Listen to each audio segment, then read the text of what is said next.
Overlapping laws. Rome didn't crumble under war. It suffocated under paperwork. By the end of the empire, the Romans had built a legal system so complicated that even their lawyers couldn't keep up.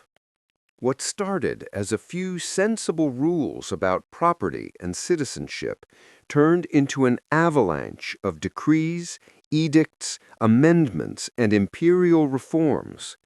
Every new emperor wanted to leave his mark, so he issued corrections to previous laws. The next emperor corrected those, and the next one clarified the corrections. Eventually, Rome's justice system was like a giant marble building where every emperor had added his own crooked wing until no one could find the front door. If you were an ordinary Roman, this wasn't just confusing, it was dangerous. You could break one law just by following another. A farmer might get fined for using his own land because some outdated tax decree still listed it as imperial property. A merchant could pay customs in one city, then get arrested in the next because that governor followed a different version of the law. In modern terms, imagine the world's most tangled set of tax codes, but carved into stone and enforced by soldiers. The chaos bred corruption. Officials realized they could exploit the confusion for profit. A tax collector might say, "Technically, there's a law that lets me charge double." And who could argue? The only way to survive was to pay a bribe or hire someone who knew which scroll to wave in which official's face. Justice stopped being about right or wrong. It became about who could afford the right interpretation. The irony is that Rome once prided itself on its laws. The early Roman Republic's legal code, the 12 Tables, was clear, fair, and admired across the ancient world. But as the empire grew, so did its obsession with control. Every region, every problem, every crisis demanded a new law until the system collapsed under its own weight.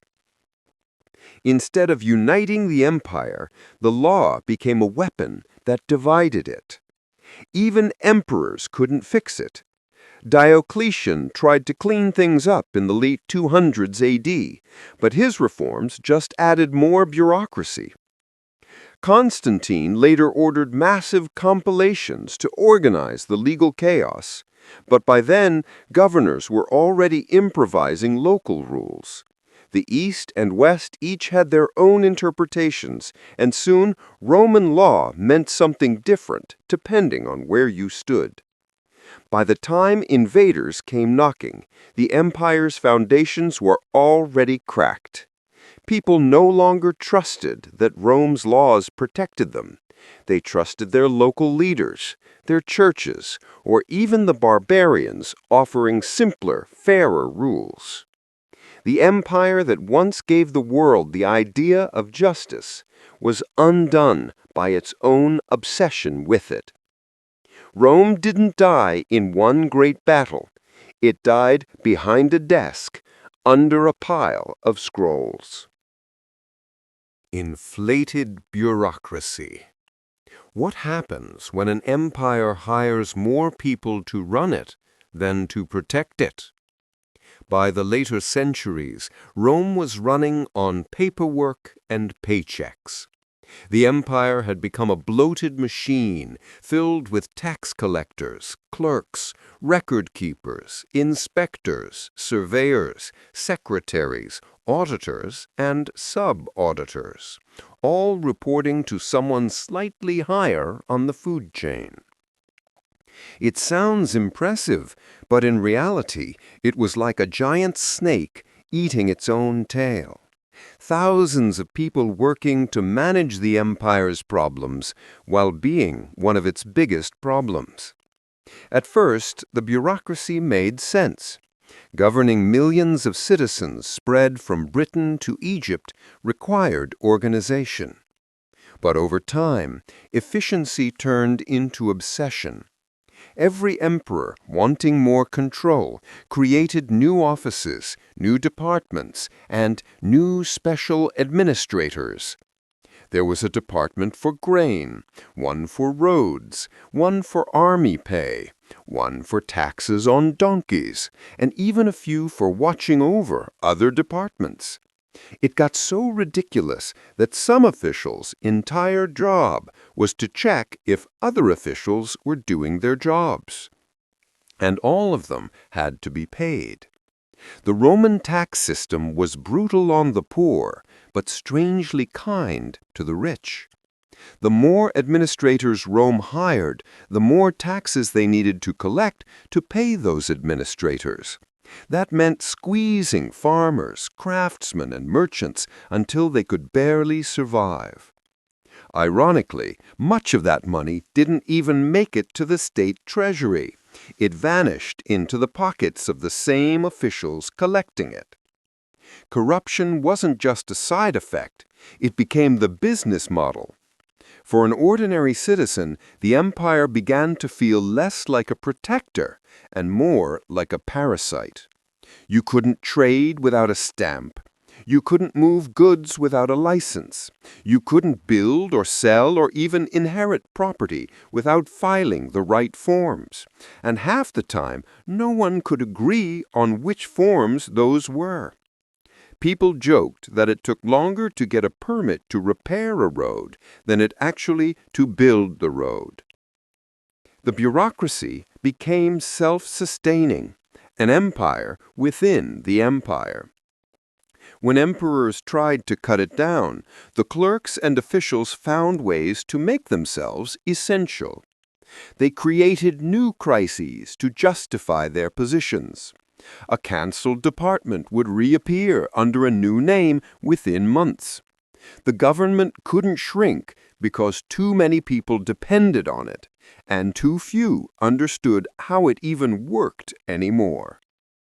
By the 4th century, the empire's budget was collapsing under its own administrative weight.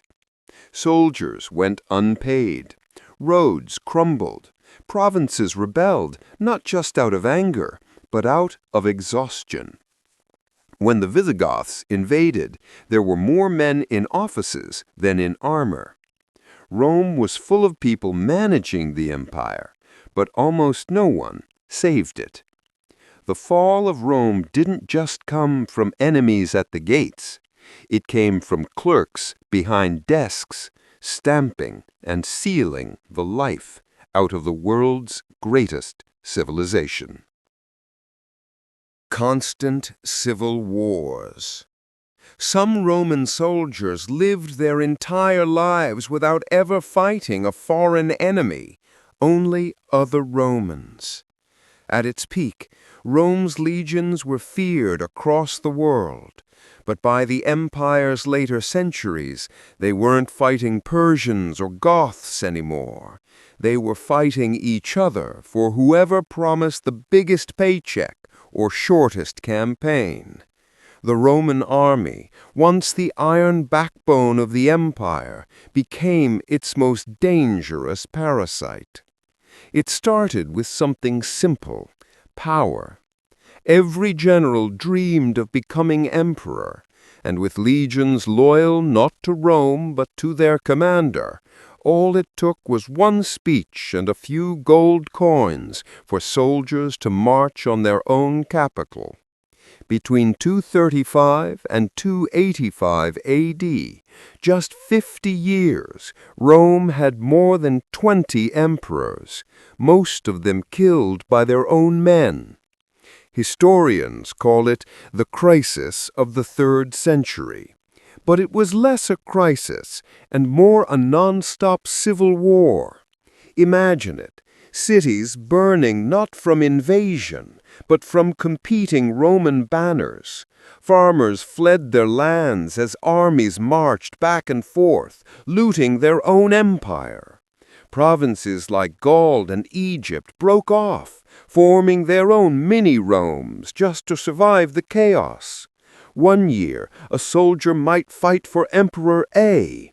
The next, he'd stab that same emperor in the back because Emperor B promised a bonus. The loyalty of the legions became a marketplace. For ordinary people, it was hell. Taxes went up to pay for wars that weren't even against enemies. Trade routes closed, crops burned. Every new emperor needed to pay off the army that crowned him, draining the treasury dry. And when the money ran out, soldiers simply made another general emperor, starting the cycle again. It was political musical chairs played with swords. And the enemies outside? They couldn't believe their luck. While Rome tore itself apart from the inside, barbarian tribes just waited at the borders, watching the empire exhaust itself. Some were even hired as mercenaries to fight other Romans. Imagine the absurdity. Rome paying foreigners to kill Romans so that Romans could kill more Romans. The civil wars also shattered morale. The idea of Rome as one united empire began to die in the hearts of its people.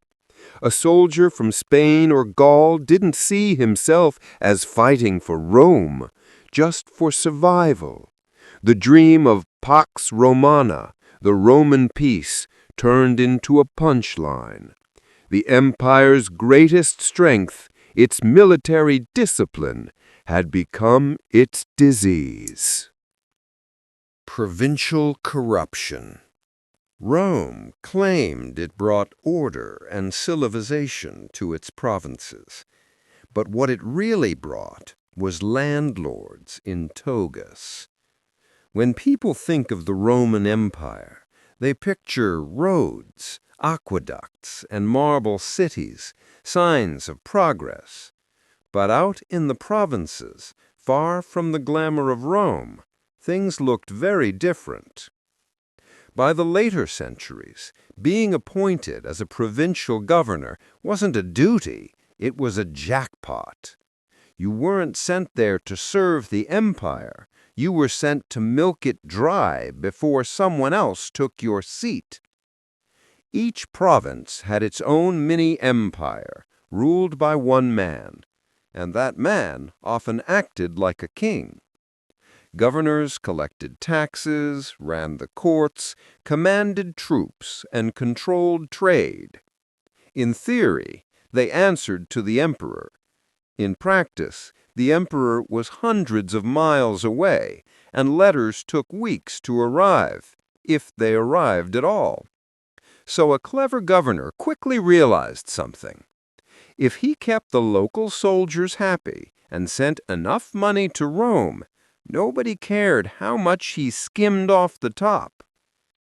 Bribes became the language of power. Merchants had to pay to move goods. Farmers had to keep their land. Judges could be bought like bread in the marketplace. Some governors even invented fake emergencies, barbarine raids, or flood relief funds, just to raise more taxes. The rich got richer, the poor starved, and Rome's reputation as a civilizing force turned into bitter laughter. The provinces learned to play the same game. Local elites flattered their governors, offering gifts and gold in exchange for protection or favors. Over time, loyalty to the empire faded. Loyalty to the governor took its place. Whole regions started to see themselves not as part of Rome, but as personal territories of whoever happened to be in charge that year. In Gaul, Africa, and the East, governors passed their wealth and influence down to family members, creating dynasties that rivaled the emperor's own power.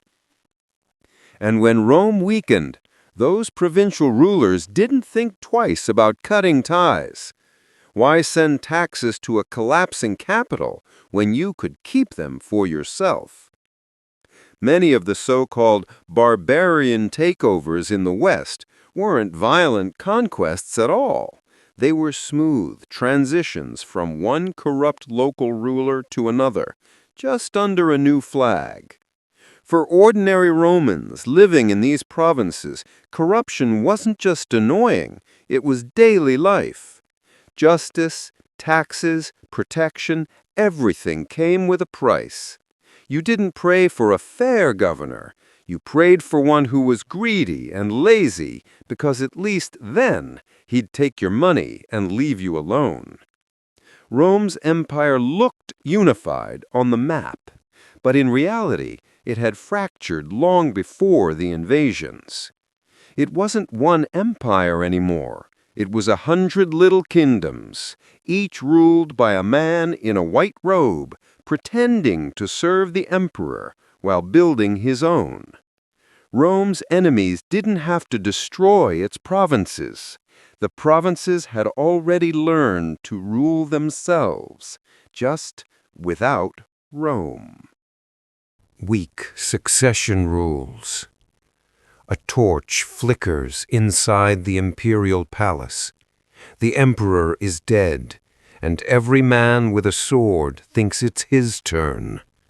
Power in Rome was the most dangerous prize in history. You could conquer nations, crush rebellions, build monuments that touched the sky. But the moment you sat on that golden throne, a countdown began. Because in Rome, there was no rule book for what happened after the emperor died. No elections, no written constitution, no official line of succession. Sometimes an emperor picked an heir. Sometimes he adopted one. Sometimes he didn't bother at all. And every time that happened, the empire slid into chaos. Generals turned on each other. Senators whispered in corners. Soldiers chose sides. The world's greatest empire couldn't decide who got to wear the crown, so it decided with blood. During the 3rd century, this chaos became a way of life. One emperor was murdered by his own guards for being stingy with bonuses. Another was replaced after the army literally auctioned off the throne to the highest bidder. Yes, the Praetorian Guard stood in the palace courtyard and sold the empire like a second-hand chariot. The winning offer?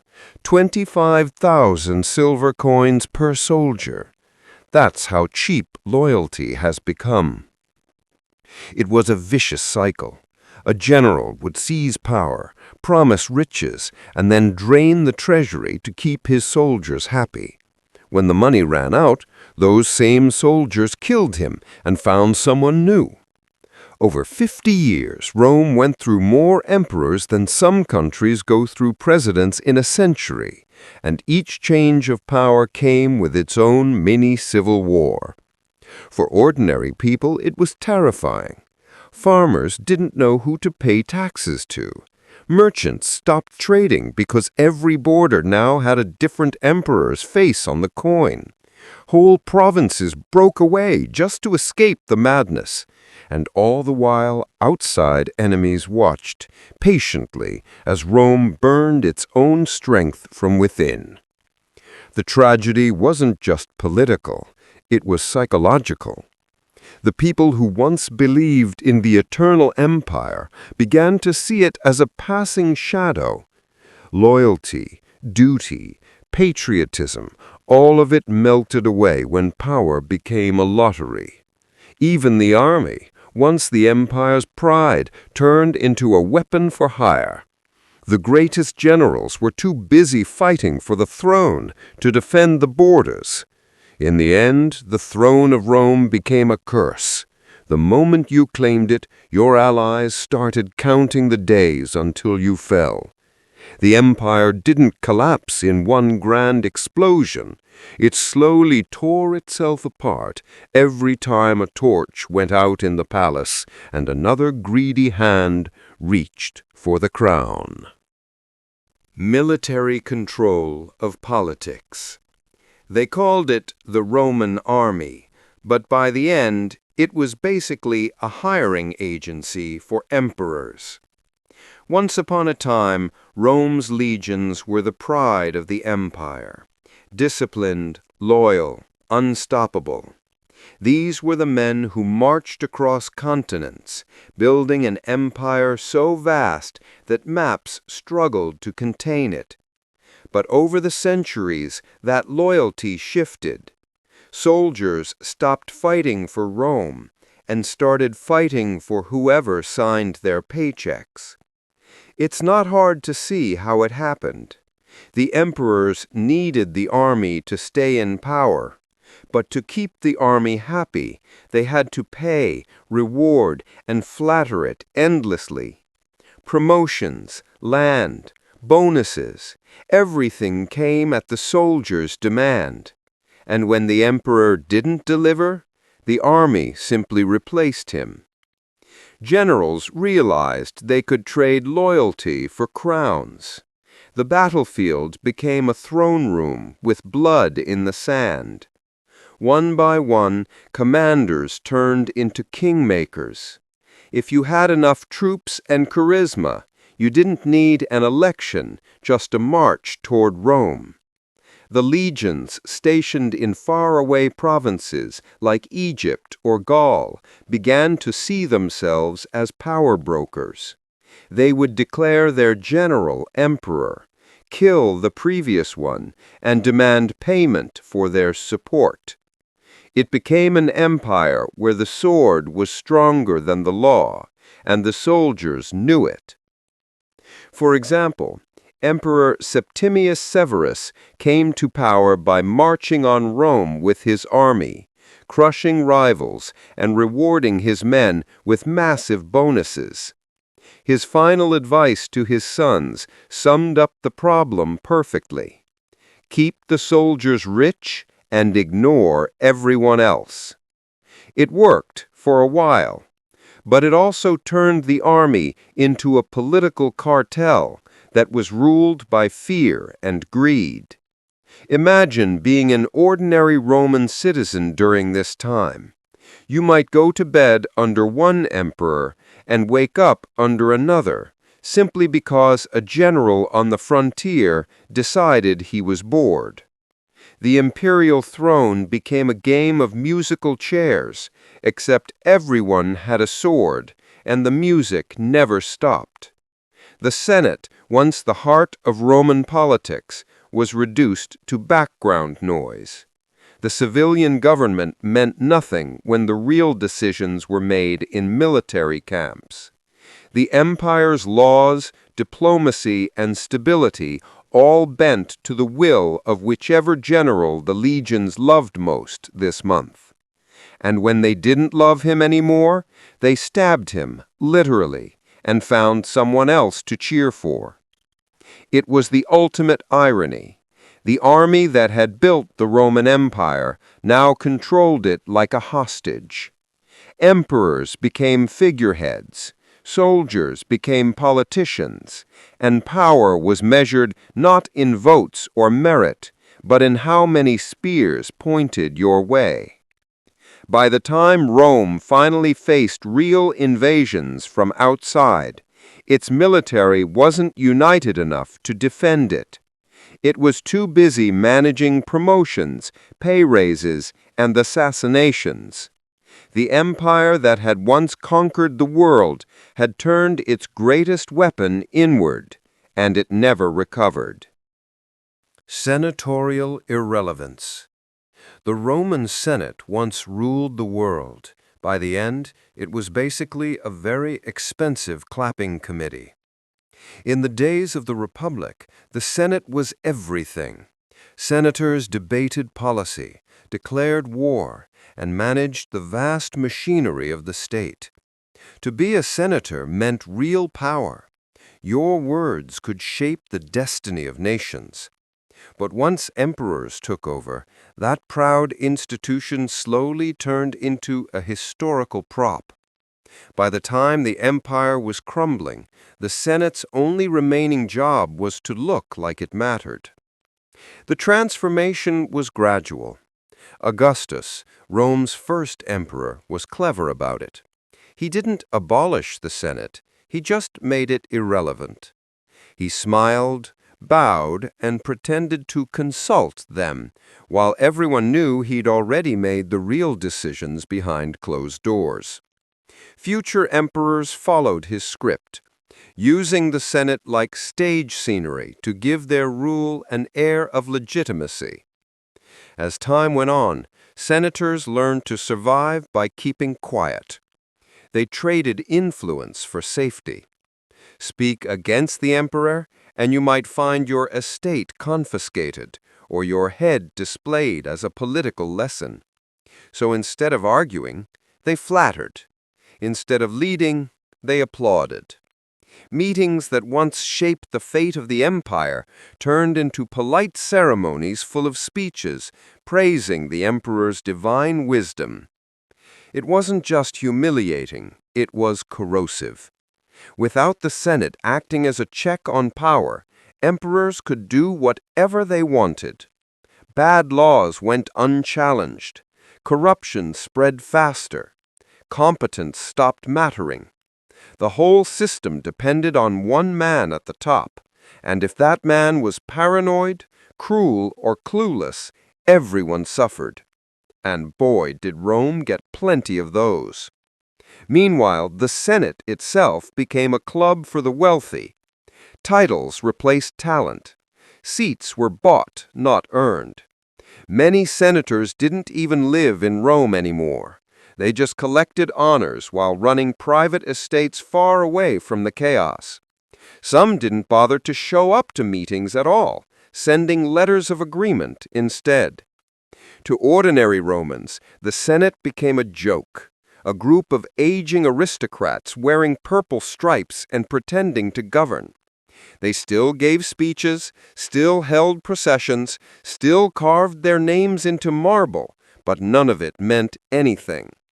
The empire was being run by generals, bureaucrats, and palace servants, while the Senate kept rehearsing lines from a play that ended centuries ago. The final insult came when emperors started appointing senators just to rubber stamp their decisions.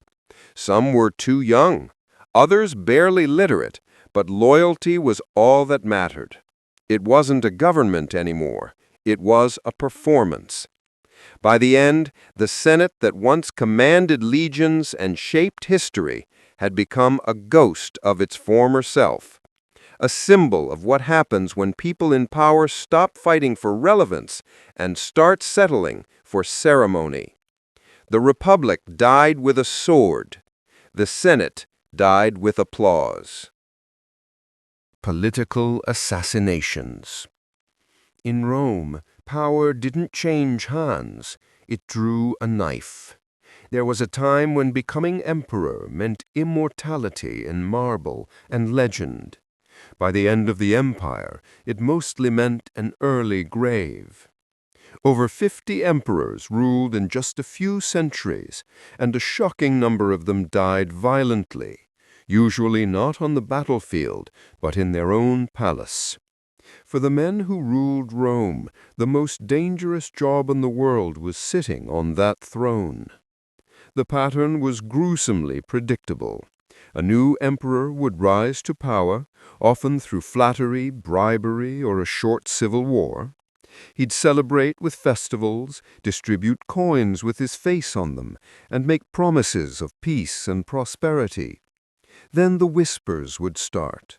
The guards weren't happy. The Senate was restless. A general in the provinces had been getting popular. And one night, before the next sunrise, the emperor would be gone, strangled in his sleep, stabbed in the bath, or poisoned at dinner by his own staff. It wasn't just the enemies who killed emperors.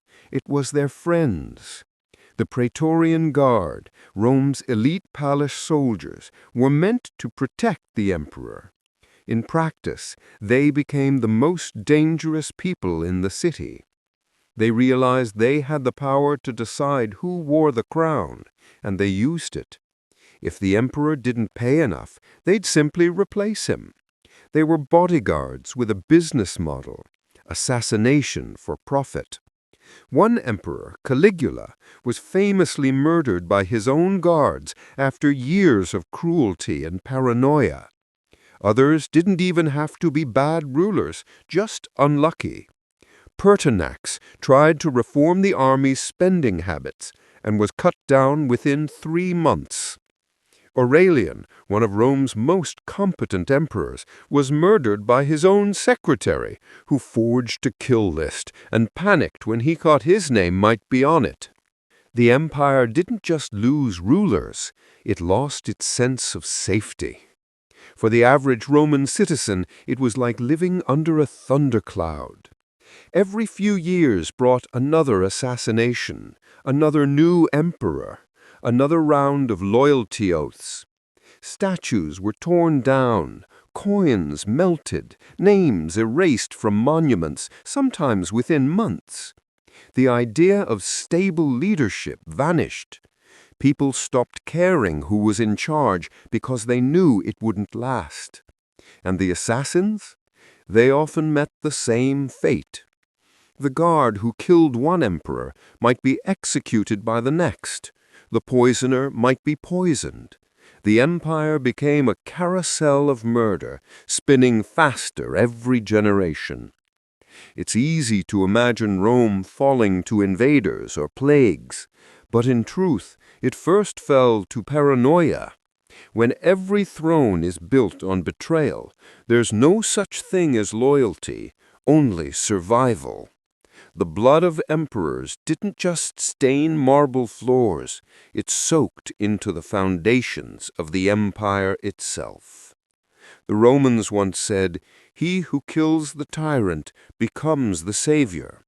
But when everyone's a savior, who's left to rule? Unmanageable empire size. Every empire believes it can hold the world together until it learns how long it takes a message to cross it. At its height, the Roman Empire stretched from the misty hills of Britain to the deserts of Arabia, from the Rhine to the Nile. Millions of people, hundreds of cultures, dozens of languages, all supposedly ruled from one marble city in Italy. It looked glorious on a map, but maps don't show the months it took to send a letter, the years it took to fix a mistake, or the endless waiting between decision and disaster. Rome's biggest strength, its size, became its slow-motion curse. Everything depended on communication. Orders, taxes, laws, military strategies, all had to travel across mountains, seas, and deserts by horse or ship. And in an age before telegraphs or radios, that meant every message risked being delayed, distorted, or lost entirely. Imagine being an emperor trying to control such a vast machine. By the time news reached you that a province was rebelling, the rebellion might already be over, or worse, spreading. You'd send orders to your generals, only to find they'd acted on old instructions or crowned themselves in your name. Entire wars were fought before the capital even knew they had begun. For local governors, this distance was a dream come true, with Rome too far to check up on them. They ruled their provinces like personal kingdoms. They collected taxes, hired soldiers, and bent the law to their own interests, knowing that no messenger could reach the emperor fast enough to stop them. Power trickled downward not because of revolution, but because of geography. The delays weren't just political, they were personal. A general on the frontier could win a great victory and still die of old age before the emperor even heard about it. A shipment of grain from Africa could be delayed by storms, starving entire cities while officials argued over whose fault it was. Even religion and culture splintered under the weight of distance. What Rome meant in Egypt wasn't what it meant in Britain or Syria. To hold it all together, the empire built roads, incredible, massive, world-defining roads, but even the best roads couldn't outpace time. The empire was always reacting, never leading. It became a creature with a brain in Italy and limbs spread across 3 continents, and by the time the brain sent a command, the limbs had already moved. This distance slowly eroded unity. Soldiers born in distant provinces stopped feeling Roman. Citizens saw the empire as an abstraction, a name stamped on coins, not a living presence. And when invaders finally came, the message asking for reinforcements often arrived after the city had already fallen. In the end, the Roman Empire didn't fall all at once. It unraveled from the edges inward, not because its people stopped believing in it, but because its message simply couldn't reach them in time. Split empire tensions. 2 emperors stood beneath the same Roman sun. Both swore to protect the empire, and both prepared to rule it their own way. For centuries, the Roman Empire stretched so far that even its emperors couldn't see it all in one lifetime. The solution seemed simple enough: divide it. One emperor would rule the eastern provinces, the other the west. 2 capitals, 2 courts, 1 empire, at least on paper. But dividing an empire is like splitting a heart in half and expecting it to beat the same way. It began as a practical fix. In 285 AD, Emperor Diocletian decided the empire had become too vast for one man to manage. He created the Tetrarchy, a rule of 4. 2 senior emperors, Augusti, and 2 juniors, Caesars, would share the burden. It was supposed to be teamwork, East and West cooperating, defending each other's borders, supporting each other's armies. It didn't last. Humans don't share power easily, especially when that power involves crowns, armies, and unlimited gold. Within a few decades, jealousy and rivalry turned shared rule into quiet competition. The eastern half, centered around Constantinople, grew wealthier, more stable, more Greek in culture. The western half, ruled from Rome and later Ravenna, became poorer, more Latin, and constantly under siege. The 2 sides began to drift apart, like continents breaking along a fault line. The East spoke Greek, traded with Persia and Egypt, and bathed in luxury and philosophy. The West spoke Latin, struggled with famine and invasions, and clung to fading traditions. Each half looked at the other and saw something foreign. When trouble came, and it always did, cooperation crumbled. Western emperors begged the East for help against barbarian invasions, but the East sent excuses instead of soldiers. The East watched the West collapse with a kind of cold detachment, telling itself, that's their problem. And maybe it was, until the Goths, Vandals, and Huns kept moving east. It wasn't just geography dividing them, it was pride. The East saw itself as the refined heir of civilization, while the West was the broken, backward cousin, still obsessed with old glories.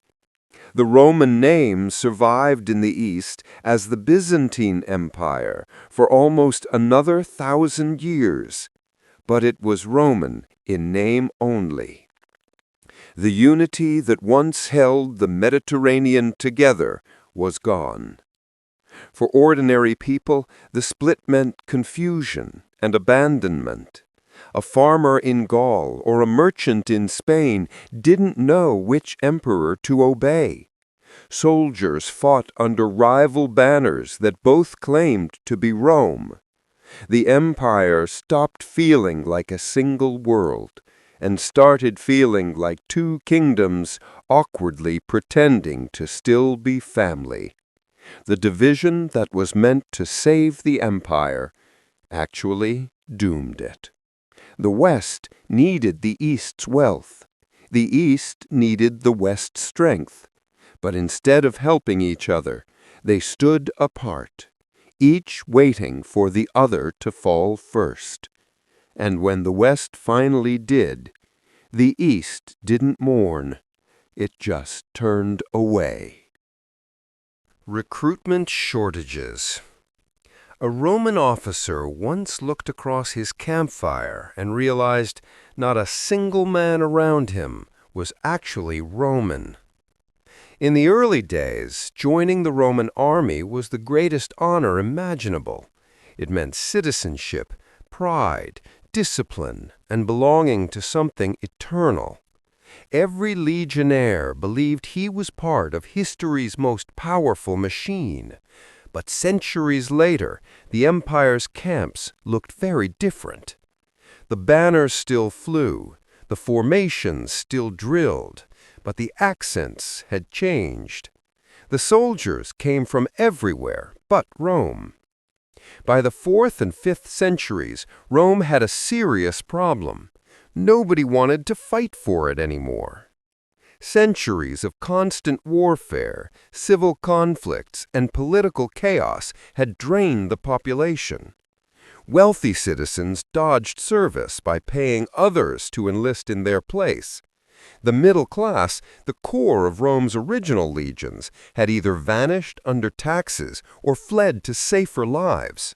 The idea of defending Rome didn't mean much when most people barely saw any benefit from it. So the empire turned to outsiders, foederati, or allied tribes. Goths, Vandals, Franks, and Huns were recruited, paid, and sometimes bribed to fight Rome's wars. They weren't fighting for loyalty, they were fighting for gold, food, and survival. The empire that once conquered nations was now renting them as bodyguards. At first it seemed practical. The foreign recruits were tough, skilled, and available. But soon the legions became patchworks of cultures and loyalties. Commanders gave orders in Latin that half their troops didn't even understand. Soldiers from rival tribes served side by side until someone didn't get paid. Battles turned into chaos, with mercenaries switching sides mid-fight if the other general offered a better deal. It got worse when Rome started granting entire tribes land inside the empire in exchange for military service. The Goths, for example, were allowed to settle within Roman borders, but their mistreatment sparked rebellion. When they turned against Rome, they didn't have to invade, they were already inside. These allies eventually sacked cities they once defended, including Rome itself, in 410 AD. For the average Roman, this shift was devastating. The army had once been a symbol of unity. Now it was a symbol of decline. Parents no longer bragged about sons becoming legionnaires. They feared conscription, desertion, or worse, that the soldier knocking on their door wasn't even Roman. Morale collapsed, loyalty became a commodity, and when mercenaries stopped being paid, as happened often in the bankrupt empire, they simply took their payment by force. Towns were looted by the same men who claimed to defend them. It was the final irony. The empire that built its greatness on disciplined citizen soldiers now trusted its survival to strangers with no reason to care. The legions that once shouted "Roma Victor" now spoke in a dozen foreign tongues, led by men whose hearts belonged elsewhere. When the barbarians finally came for Rome, they didn't break the empire. They just walked through the gates they'd been hired to guard. Loss of discipline. Discipline didn't vanish from the Roman army overnight. It just stopped being aimed at Rome. There was a time when a Roman legionnaire's loyalty was absolute. His armor, his oath, his pay, his very name, all tied to the empire he served. Orders were sacred, unity was survival, and betrayal was unthinkable. But centuries of corruption, unpaid wages, and constant power struggles wore that devotion down grain by grain, until soldiers no longer fought for Rome itself. They fought for whoever fed them. It began subtly. A general would win a campaign and reward his troops generously. Soldiers started to see him, not the Senate or the emperor, as the source of their fortune. Why swear loyalty to some distant politician in Rome when the man beside you on the battlefield had earned your respect and actually kept his promises? Over time, the soldiers' real allegiance shifted from the empire to their commander. Once that line blurred, the entire system began to rot. Generals realized their armies were more loyal to them than to the state, and they used that power to climb the political ladder. One by one, they turned their legions into private armies. Victories became campaigns for self-promotion. Marching orders became political statements. When soldiers began shouting a general's name instead of Ave Roma, the fall had already begun. The results were catastrophic. Every new emperor now had to buy the army's loyalty, pay them or perish. And if another general offered more, the soldiers switched sides without hesitation. The legions, once the most disciplined force on earth, became mercenaries in all but name. Battles were lost not because Rome was weak, but because her armies didn't agree on who they were fighting for. The decay of discipline also changed how the army behaved. Looting, desertion, and infighting became common. Campaigns dragged on longer because soldiers demanded bonuses before fighting. Officers bribed their men to obey orders. Whole units mutinied if they didn't like their commander's tone. The fear that once kept legions razor-sharp turned inward. Generals feared their soldiers as much as their enemies. For ordinary Romans, this new army was terrifying. They were supposed to defend the empire, but they often acted like occupiers, shaking down villagers for supplies, extorting cities, and leaving burned fields behind them. Rome's protector had become its predator. And perhaps the saddest part, the soldiers didn't see themselves as traitors. They just stopped believing in something bigger than their general. They fought bravely, but their courage no longer belonged to an idea. It belonged to a person. That's the quiet tragedy of Rome's decline. Not that its soldiers became weak, but that they became lost. They still marched, still fought, still shouted victory cries, but the meaning behind those cries was gone. The world's greatest army had forgotten who it served. Border overstretch. Picture an empire so large that a soldier could march his entire life and never reach its edge, and yet he was expected to defend it all. At its height, the Roman Empire stretched over 3 continents, touching the Atlantic Ocean, the Sahara Desert, the forests of Germany, and the mountains of Armenia. It was a mapmaker's dream and a general's nightmare. Every frontier meant new enemies, new outposts, and new wars waiting to happen. But Rome's reach eventually exceeded its grip. In the early days, this vastness was a sign of strength. Legions stood proud along the borders, building fortresses, patrolling trade routes, and keeping the peace. But as centuries passed, maintaining those borders became like trying to hold back the tide with a shield. There were simply too many miles, too few men, and far too many threats. Each frontier demanded constant vigilance. The Rhine against the Germanic tribes, the Danube against the Goths, the deserts of Syria against Persians and raiders, the coasts against pirates. But every soldier stationed at one end of the empire meant one fewer defending another. It was like stretching a blanket over a bed too large. Every corner you covered left another exposed. When crises hit, the system cracked. If a rebellion flared in Britain, troops had to be pulled from Gaul. If Persia invaded the east, legions were stripped from the Balkans. The moment one border was reinforced, another was abandoned. The empire was constantly reacting, never resting, forever robbing one frontier to save another. And the enemies learned. They started coordinating.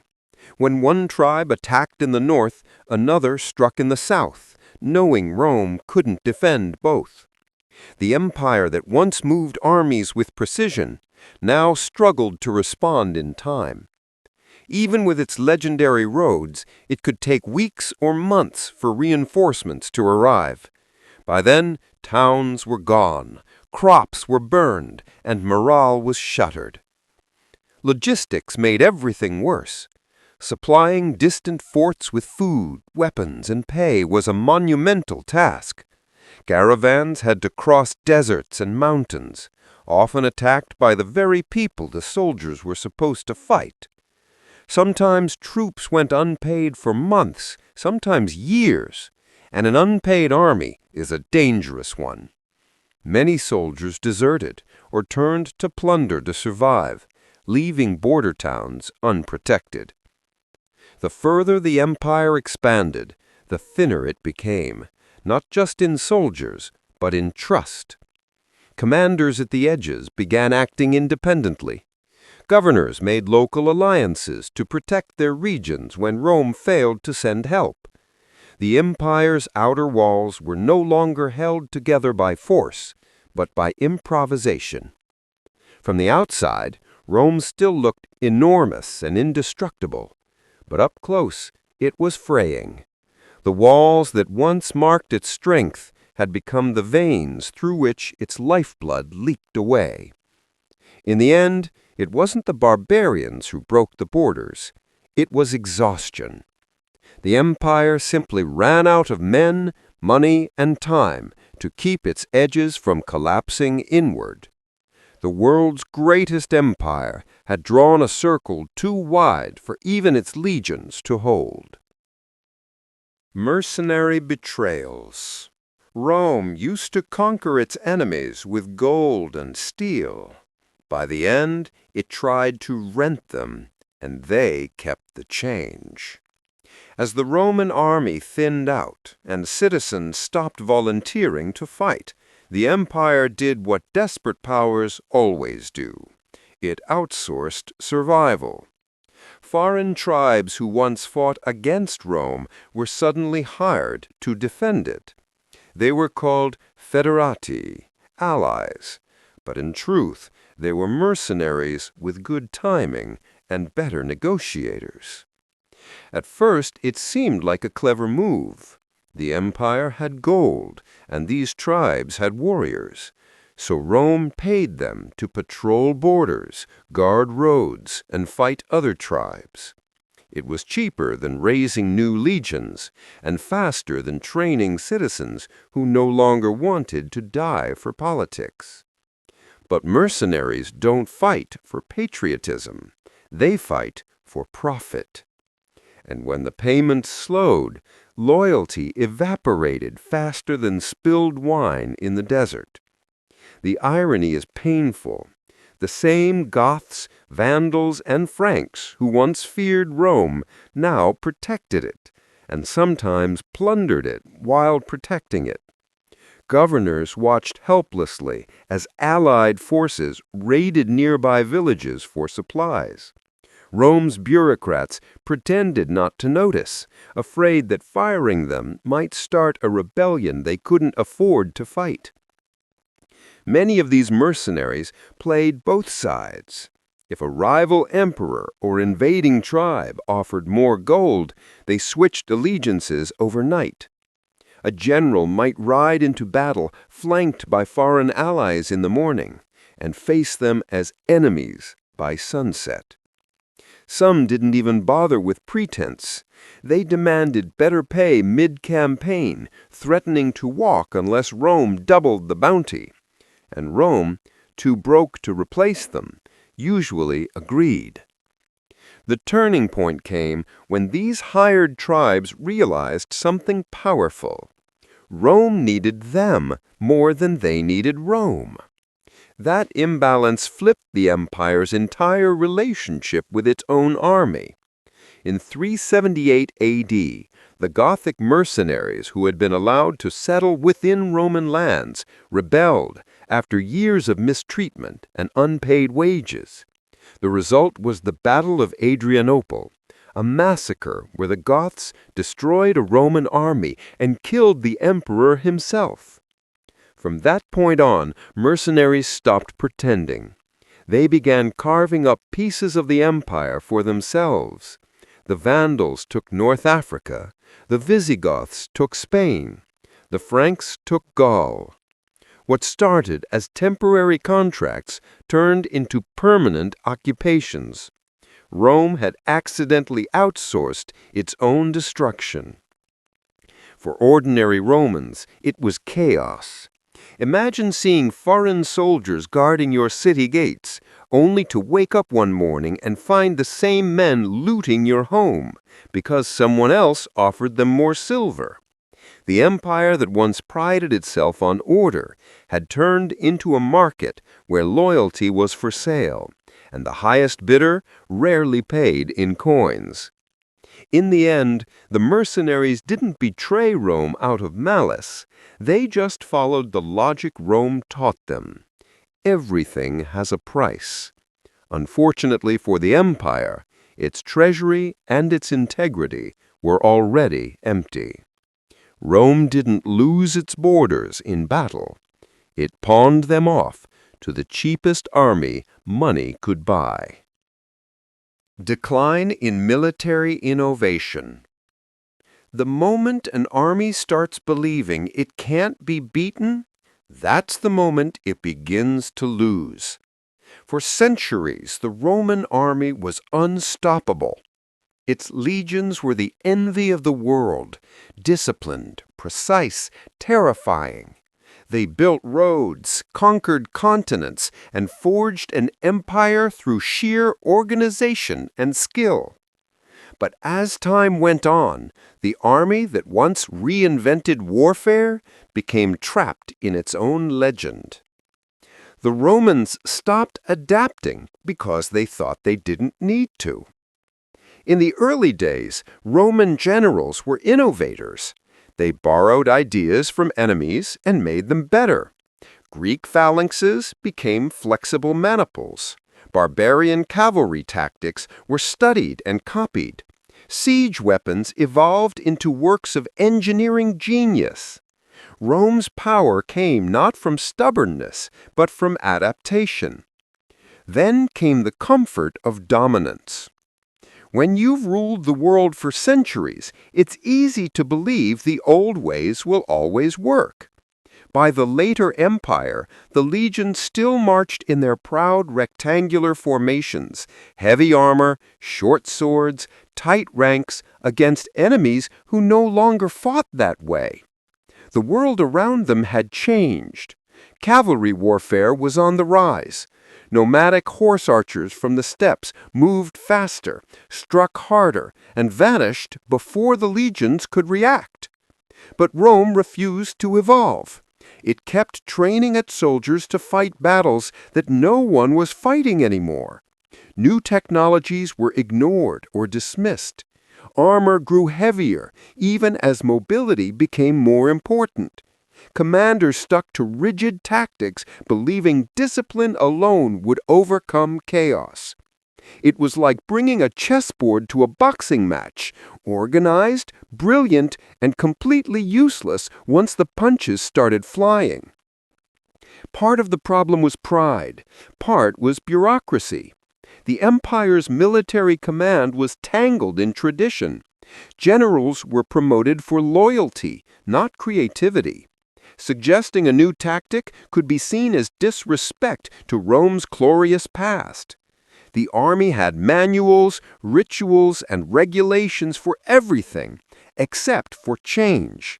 And while Rome stagnated, its enemies learned. Germanic tribes adapted Roman weapons and strategies, but added their own mobility. Eastern empires developed lighter cavalry and faster maneuvers. The Huns arrived with mounted archers who could strike from a distance and retreat before the legions even formed up. Rome's formations, once an advantage, became a death trap. For the soldiers, it was demoralizing. They were told they were invincible, yet they kept losing to smaller, faster armies. They fought bravely, but bravery can't outrun arrows. Many began to desert, realizing that their commanders were fighting ghosts of old wars, while the real ones were changing the world. The tragedy is that Rome had the intelligence to adapt. It just lacked the humility. Innovation requires admitting weakness, and Rome couldn't bear to do that. It preferred to honor its past instead of preparing for its future. In the end, the empire didn't fall because it forgot how to fight. It fell because it forgot how to learn. Expensive defense. By the end, Rome spent so much money defending its empire that it couldn't afford to have one. Running the Roman Empire wasn't just hard, it was expensive. Feeding the army, building forts, maintaining roads, paying soldiers, shipping supplies across continents. It all added up. For centuries, conquests had paid the bills. Every new territory brought loot, taxes, and slaves. But once Rome stopped expanding, the math stopped working. You can't fund an empire forever when all the money goes into keeping it from falling apart. By the 3rd and 4th centuries, the empire's defense budget was eating it alive. The army consumed more than half of all state spending, sometimes up to 2/3. Every border had to be manned, every fort stocked, every road patrolled. Soldiers expected pay raises, pensions, and bonuses, especially when generals used money to buy loyalty. Meanwhile, tax revenues were collapsing as farmland was abandoned and trade declined. To cover the shortfall, emperors resorted to desperate tricks. They debased the currency, mixing cheaper metals into silver coins, and hoped no one would notice. But people did. Prices skyrocketed, trade shrank, and trust in Roman money evaporated. The empire kept minting new coins, but they bought less every year. Inflation ran wild, and soldiers demanded even more pay to keep up. For the provinces, this was a nightmare. Tax collectors bled them dry to feed the legions. In some regions, farmers simply walked away from their land because it cost more to stay than to flee. Others joined bandits or even enemy tribes, figuring that life outside the empire was less taxing, literally. Entire towns vanished because no one could afford to live there anymore. The irony is that the empire's own protection became indistinguishable from extortion. Governors taxed people to fund the army. The army demanded bribes to stay loyal, and corrupt officials pocketed whatever was left. In many places, civilians began seeing the Roman legions not as defenders, but as an occupying force that ate their food and drained their wallets. It didn't help that the empire's defense system was inefficient by design. Troops were stationed in far-flung outposts that needed constant supplies. Moving them took weeks and cost a fortune in transport. Grain ships, blacksmiths, armorers, and mule trains, the logistics alone were an empire in the empire. It was like trying to fuel a machine that required more energy to run than it produced. Eventually, the government tried to cut costs by hiring cheaper foreign troops, the same mercenaries who would later turn against them. In a grim twist, Rome's attempt to save money on defense ended up costing it everything. By the late empire, even the emperors admitted the truth. The treasury was empty, the soldiers were hungry, and the borders were too long. The empire had built the world's greatest army and bankrupted itself feeding it. In the end, Rome didn't fall to bankruptcy. It was defended to death. Revolts by troops. Somewhere on a muddy frontier, a Roman soldier slammed his sword into the ground and shouted, "If Rome won't pay us, we'll make our own Rome." For centuries, the Roman legions were the most disciplined military force in the world. But by the later empire, that discipline had a price tag.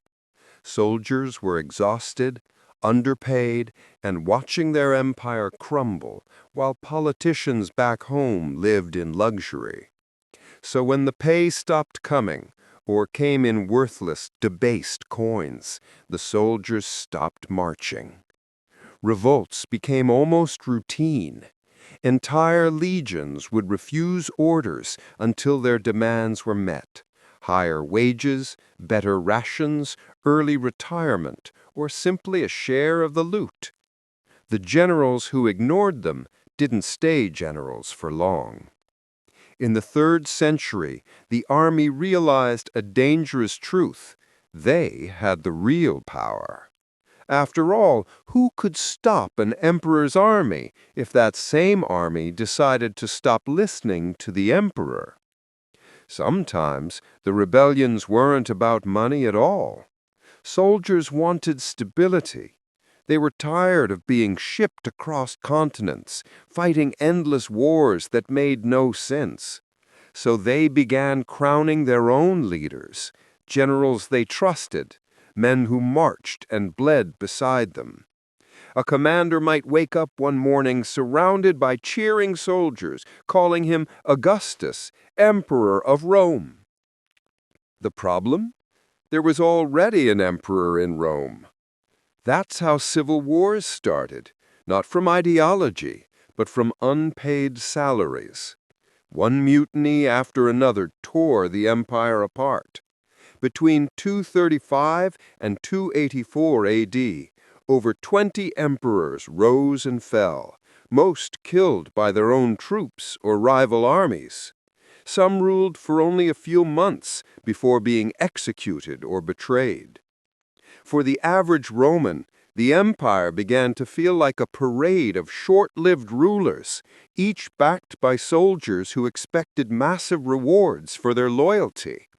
The soldiers weren't entirely wrong. Their work was brutal, their conditions miserable, and the empire couldn't survive without them. But their revolts came at a price the empire couldn't afford. Every time a legion turned against its leaders, the frontiers were left unguarded. Enemies poured in while Rome's armies were busy fighting each other over paychecks. The Praetorian Guard, the emperor's own elite soldiers, were the worst defenders. They killed emperors, auctioned off the throne, and made kings out of whoever paid the most. Loyalty became a commodity, and rebellion became a career path. For ordinary people, it was terrifying. One week you were paying taxes to Emperor A, the next to Emperor B, depending on which general's army passed through your town.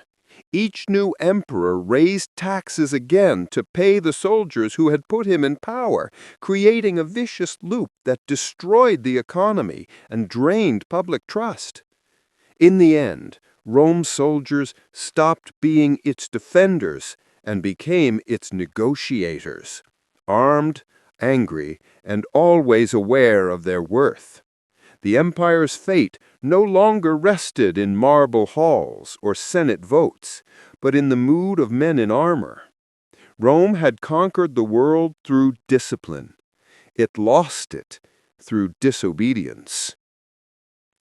Vandal naval raids.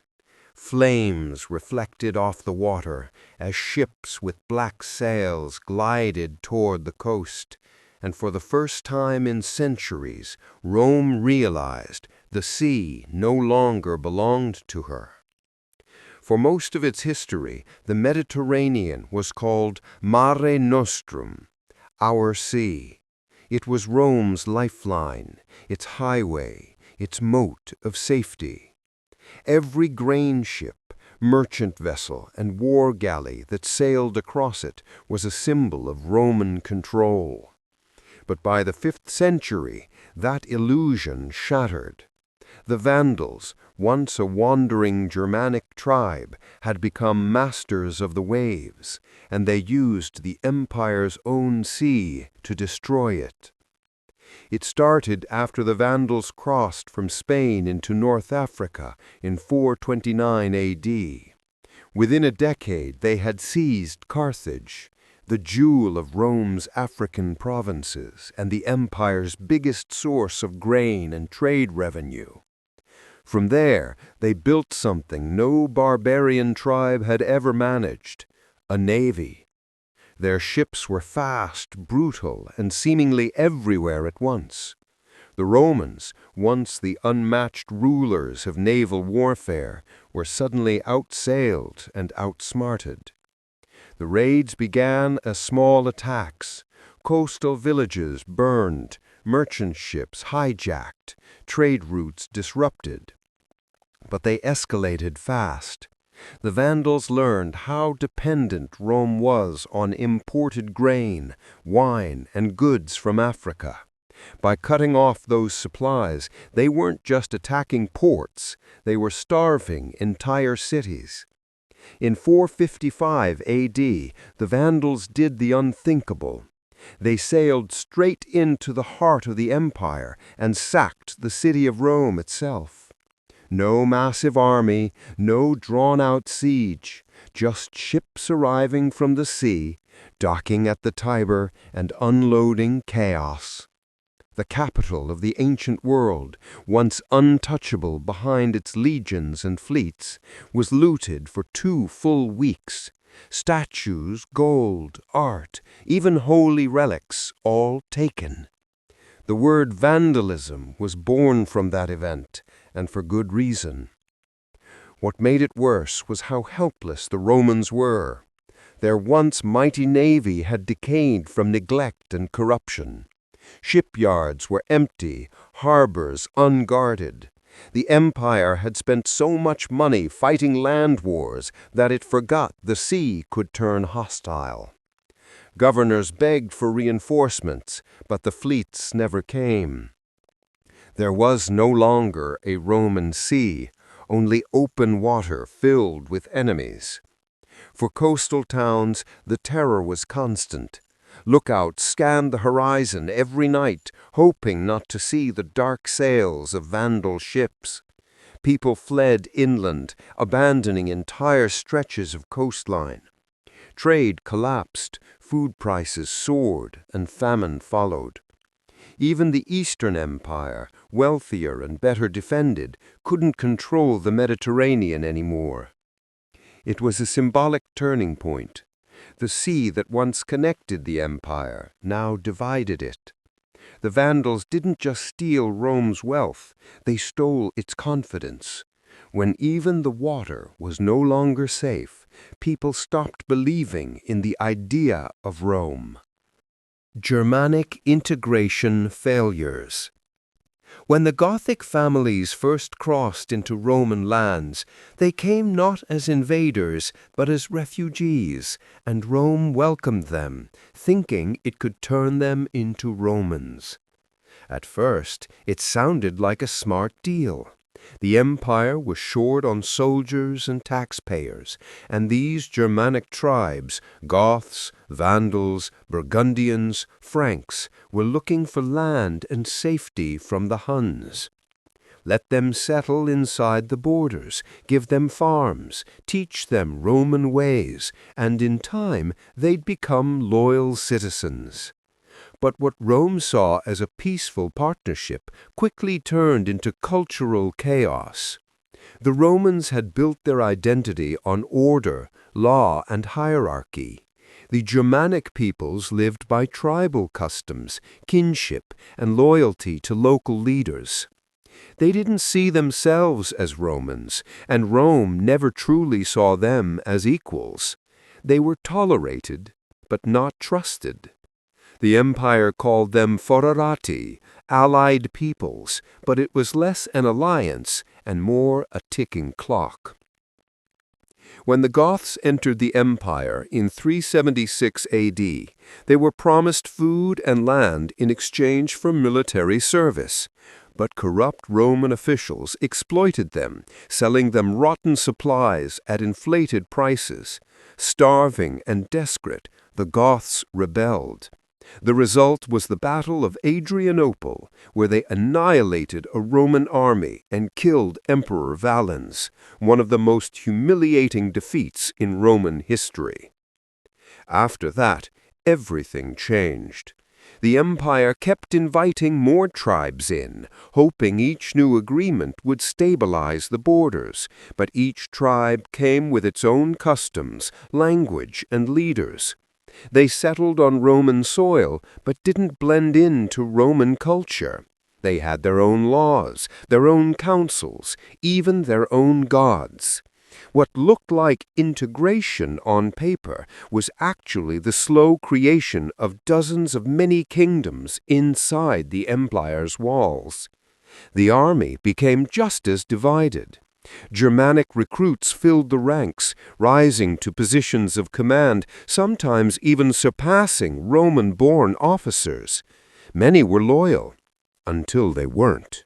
In 410 AD, Alaric, a Gothic general who had once served Rome, led his own troops to sack the city. He hadn't betrayed his people. He had never stopped being one of them. For ordinary Romans, it was confusing and frightening. The faces in their legions were no longer familiar. The Latin tongue gave way to strange accents. Laws varied from region to region. The empire that once prided itself on unity had become a patchwork quilt of cultures stitched together with thin threads of politics. Assimilation requires patience, respect, and equality, things Rome no longer had. The empire treated these tribes as tools to be used, not people to be welcomed. In return, the tribes gave Rome soldiers, taxes, and finally, rebellion. By the time the Western Empire collapsed, much of it was already ruled by Romans who weren't Roman at all. They still used the titles, wore the uniforms, and minted coins with emperors' faces, but their loyalties lay elsewhere. Rome thought it was absorbing the barbarians. The truth was, the barbarians were absorbing Rome. Loss of strategic grain route. The docks of Ostia used to thunder with grain ships. Then one year, they didn't come, and Rome began to starve. For centuries, Rome's greatest weapon wasn't its army, it was its appetite. The capital fed over 1 million mouths every day, sustained by a vast supply chain that stretched across the Mediterranean. Wheat from Egypt, olive oil from Spain, grain from North Africa. It all poured into the empire's heart like blood flow through arteries. But when those routes were cut off, the Roman body began to die from the inside out. The empire's dependence on imported food was a triumph of logistics and a fatal flaw. Rome didn't produce enough grain to feed itself. Instead, its governors taxed and transported it from the provinces. The largest and most reliable source was North Africa, especially the fertile lands of modern Tunisia and Libya. One bad season could cause shortages. One lost province could trigger famine. When the Vandals seized Carthage in 439 AD, they didn't just take a city, they captured Rome's stomach. Overnight, the empire lost its main supplier of grain and oil. The Vandals knew exactly what they'd done. They used their new control of the sea to blockade trade routes and choke the capital into desperation. For the first time in centuries, Rome, the queen of the Mediterranean, couldn't feed herself. Grain prices soared. Bread riots broke out in the streets. The government tried to import supplies from elsewhere, Sicily, Egypt, even Gaul, but pirates, storms, and wars made the seas deadly. The once reliable grain fleets became ghost stories. Ships that left port never arrived. By the time replacements came, thousands had already starved. And this wasn't just about hunger. It was about power. The annona, Rome's grain distribution system, had been the empire's secret weapon for centuries. Free or cheap bread kept the people loyal. Take that away, and loyalty turned to rage. Hungry citizens don't praise emperors. They overthrow them. The emperors tried everything. Higher taxes, emergency imports, even diplomatic deals with the Vandals. But nothing lasted. The empire's coffers were empty, and famine didn't wait for policy. Provinces rebelled, soldiers deserted. The very idea of Rome as the world's provider collapsed. The capital that had once fed nations couldn't feed its own streets. For ordinary Romans, it was a nightmare. The grain dole disappeared. Families sold furniture for crumbs. Bakers were murdered by mobs who believed they were hoarding flour. Mothers mixed sawdust into bread to stretch their rations. The empire's marble monuments still stood, but its people were wasting away. The fall of Rome is often told as a story of battles and barbarians. But for many who lived through it, it wasn't a sword that ended the empire. It was an empty stomach. The Vandals didn't need to conquer Rome with armies. They simply turned off the food. Currency devaluation. Rome didn't just run out of money. It kept making more of it and somehow got poorer every time. For centuries, Roman coins were a symbol of trust. A silver denarius wasn't just currency, it was confidence made metal, stamped with the emperor's face, backed by the empire's might. When a Roman handed you a coin, it carried the weight of the known world behind it. But as the empire's bills piled up and its economy cracked, that silver started to disappear, not in spending, but in dilution. It began innocently enough. Emperors needed to pay their armies, fund their wars, build monuments, and buy political loyalty. The problem? The treasury was empty. So they tried a shortcut.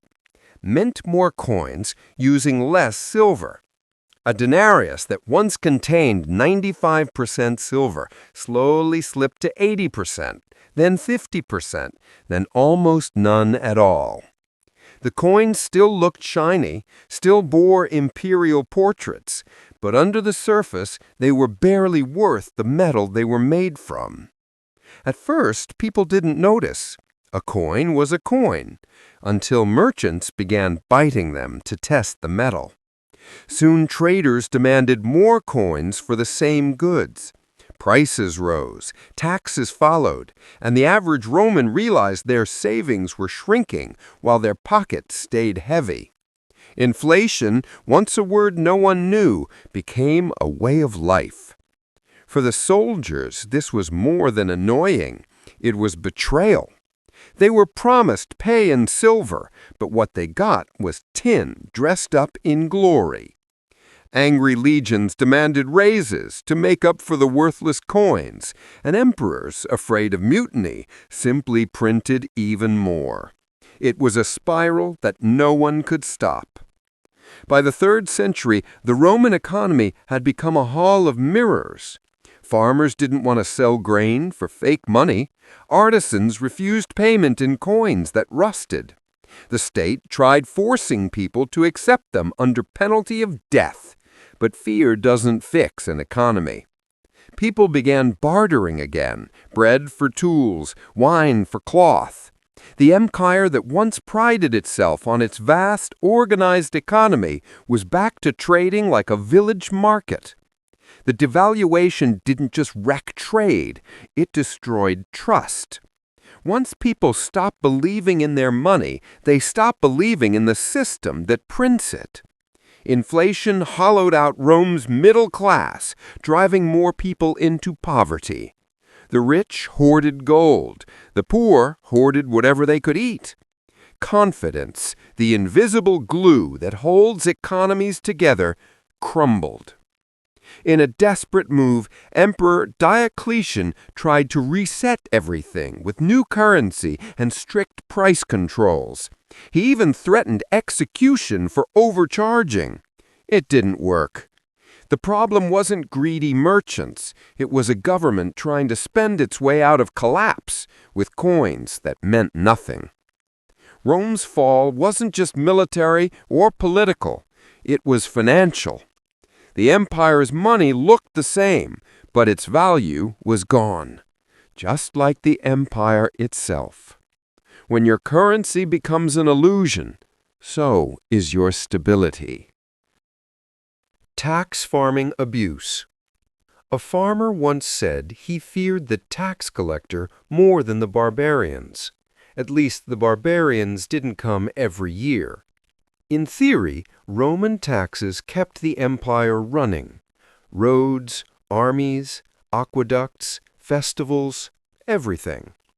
In practice, they kept corrupt middlemen rich and everyone else miserable. Rome didn't collect its own taxes directly. Instead, it used a system called tax farming, where private contractors paid the government up front for the right to collect taxes in a region.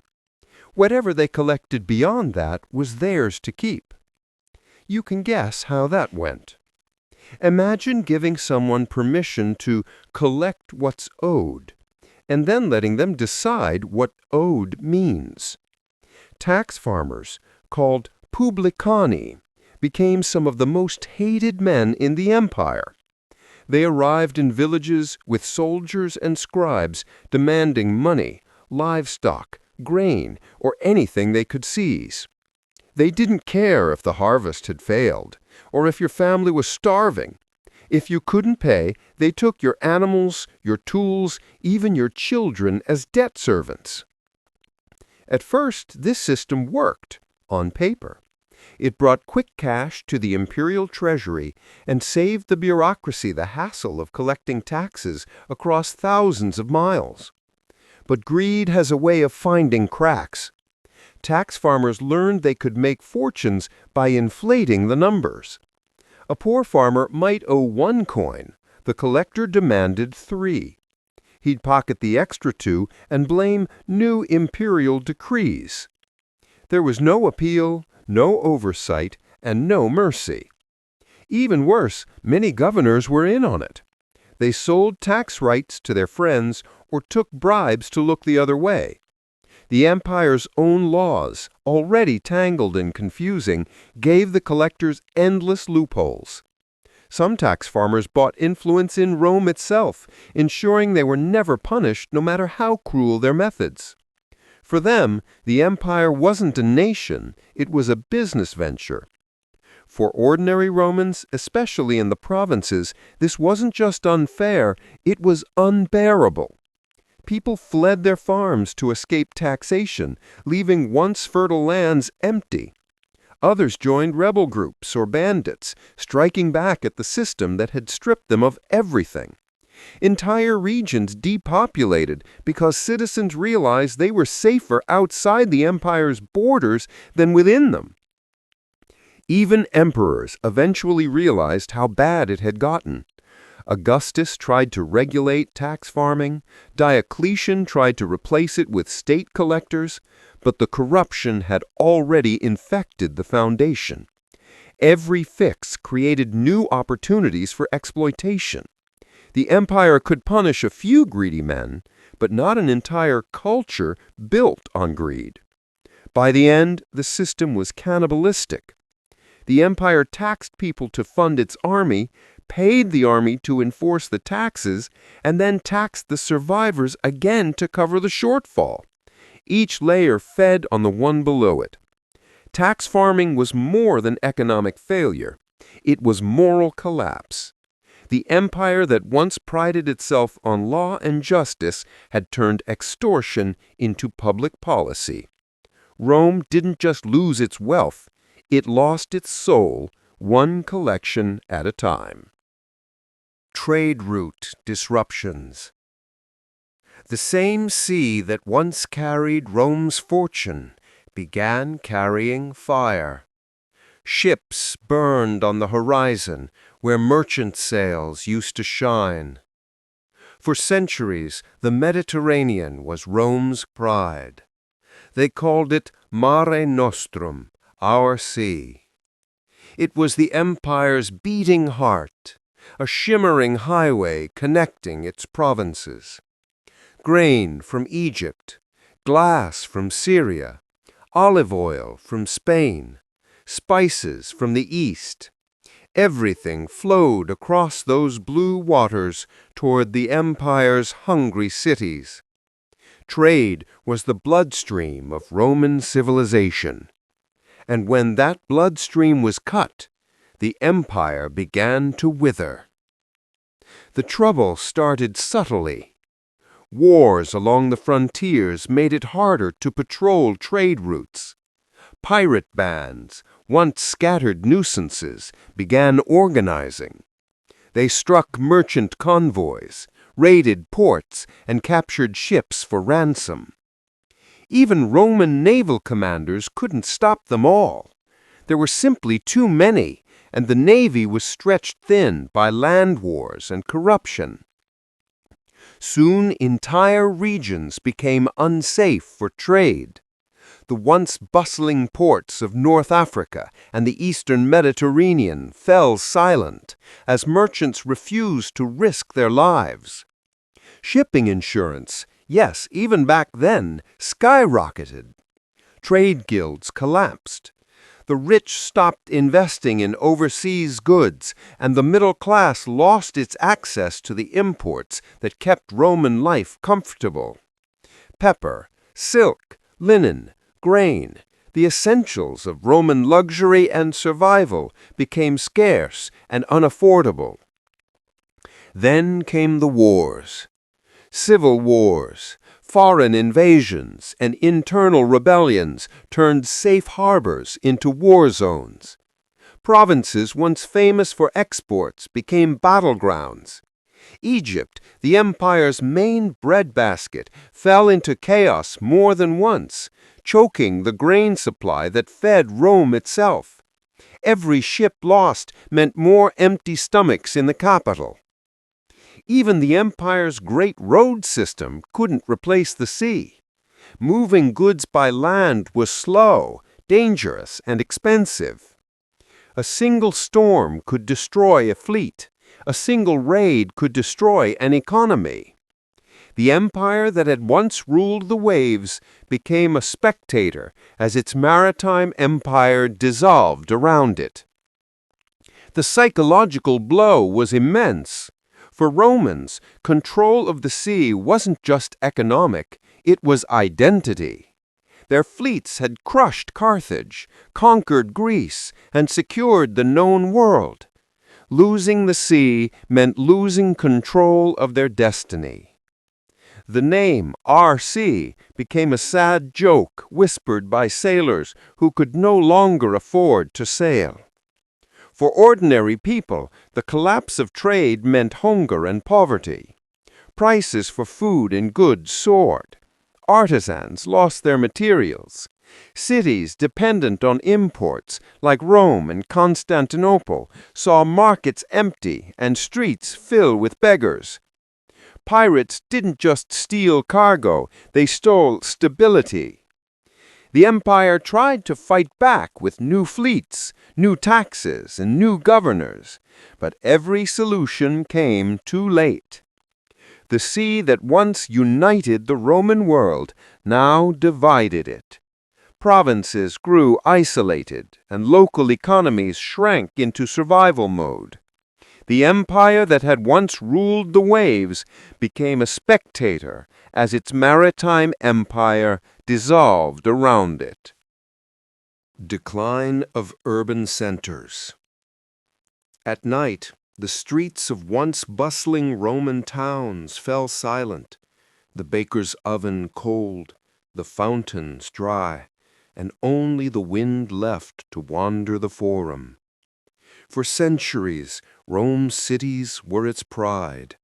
They were marvels of architecture and engineering, forums humming with debate, bathhouses filled with chatter, and markets bursting with color and smell. The city wasn't just a place to live, it was the symbol of civilization itself. To be Roman meant to be urban. But as the empire weakened, that proud heartbeat began to slow. One by one, people packed up, left their homes behind, and disappeared into the countryside. The reasons were simple and brutal. Taxes were crushing, trade had collapsed, and the safety that once defined urban life was gone. Bandits prowled the roads. Armies looted as often as they protected, and food prices soared as supply chains broke down. The city, once the center of opportunity, had become a trap. If you stayed, you starved or got taxed into ruin. Tax collectors targeted urban citizens because they were easier to find than farmers. And when they couldn't pay, they lost everything, their homes, their shops, their freedom. So people fled. Artisans, merchants, even minor officials abandoned the cities for the countryside, hoping to blend into peasant life and escape the empire's insatiable reach. What they left behind was haunting. Great public baths went dry. Markets stood empty. Statues fell, and no one bothered to raise them. The laughter of children vanished from courtyards that once rang with festivals.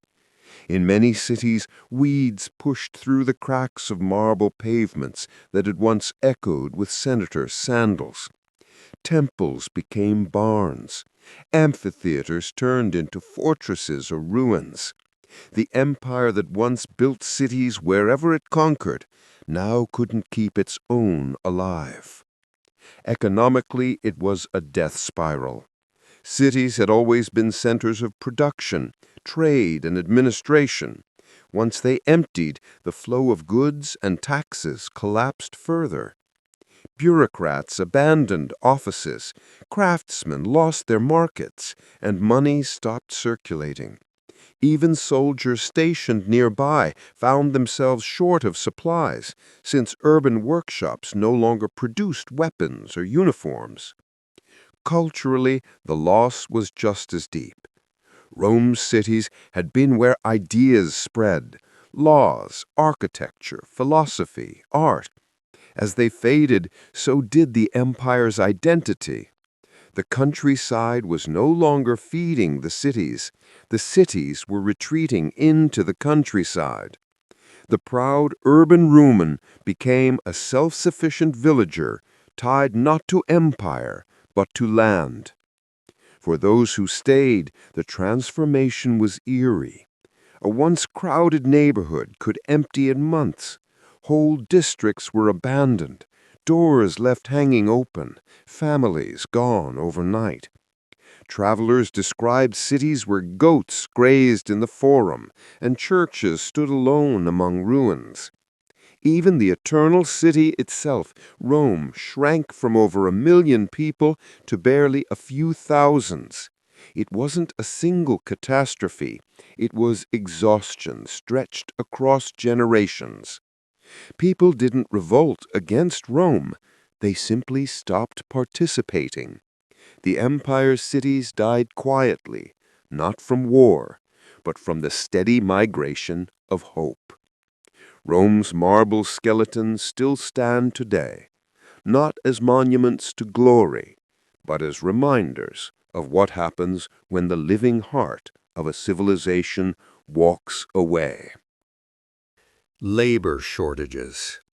There came a time when Rome had more graves than workers, more ghosts than citizens, and fields that waited for hands that never returned.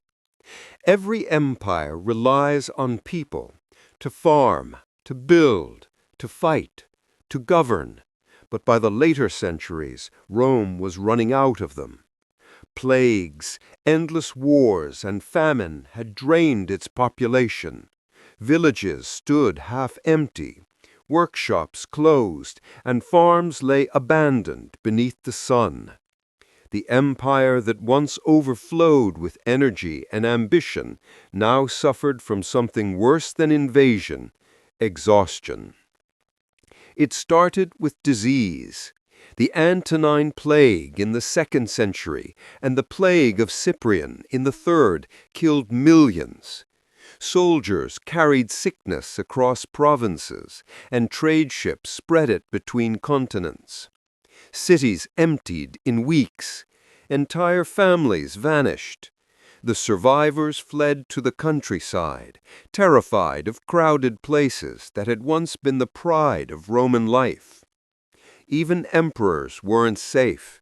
Some of them died from the very plagues that hollowed out their empire. Then came the wars. Civil wars between rival emperors, frontier wars against barbarian invasions, revolts, raids, and rebellions. Each one consumed thousands of young men. The army's endless hunger for soldiers stripped farms of their laborers and villages of their sons. The result was a grim paradox. The empire needed more men to defend it, but every battle left fewer to rebuild it. Farms were hit hardest. Without enough workers to plow fields or harvest crops, production collapsed. Food shortages followed, driving prices higher and making life unbearable for the poor. The government tried to fix it with forced labor, tying peasants to their land so they couldn't leave, but that only created resentment. A system once built on civic pride had turned into one built on survival. In the cities, things weren't much better. Skilled craftsmen died faster than they could be replaced. Builders, blacksmiths, potters, miners, gone. The supply chains that had powered Rome's vast infrastructure simply broke down. Roads went unrepaired. Aqueducts crumbled, and even the mighty Colosseum began to decay not from neglect alone, but from lack of hands. The army faced the same crisis. Recruitment became desperate. The empire lowered standards, accepting younger men, criminals, and eventually foreigners just to fill the ranks.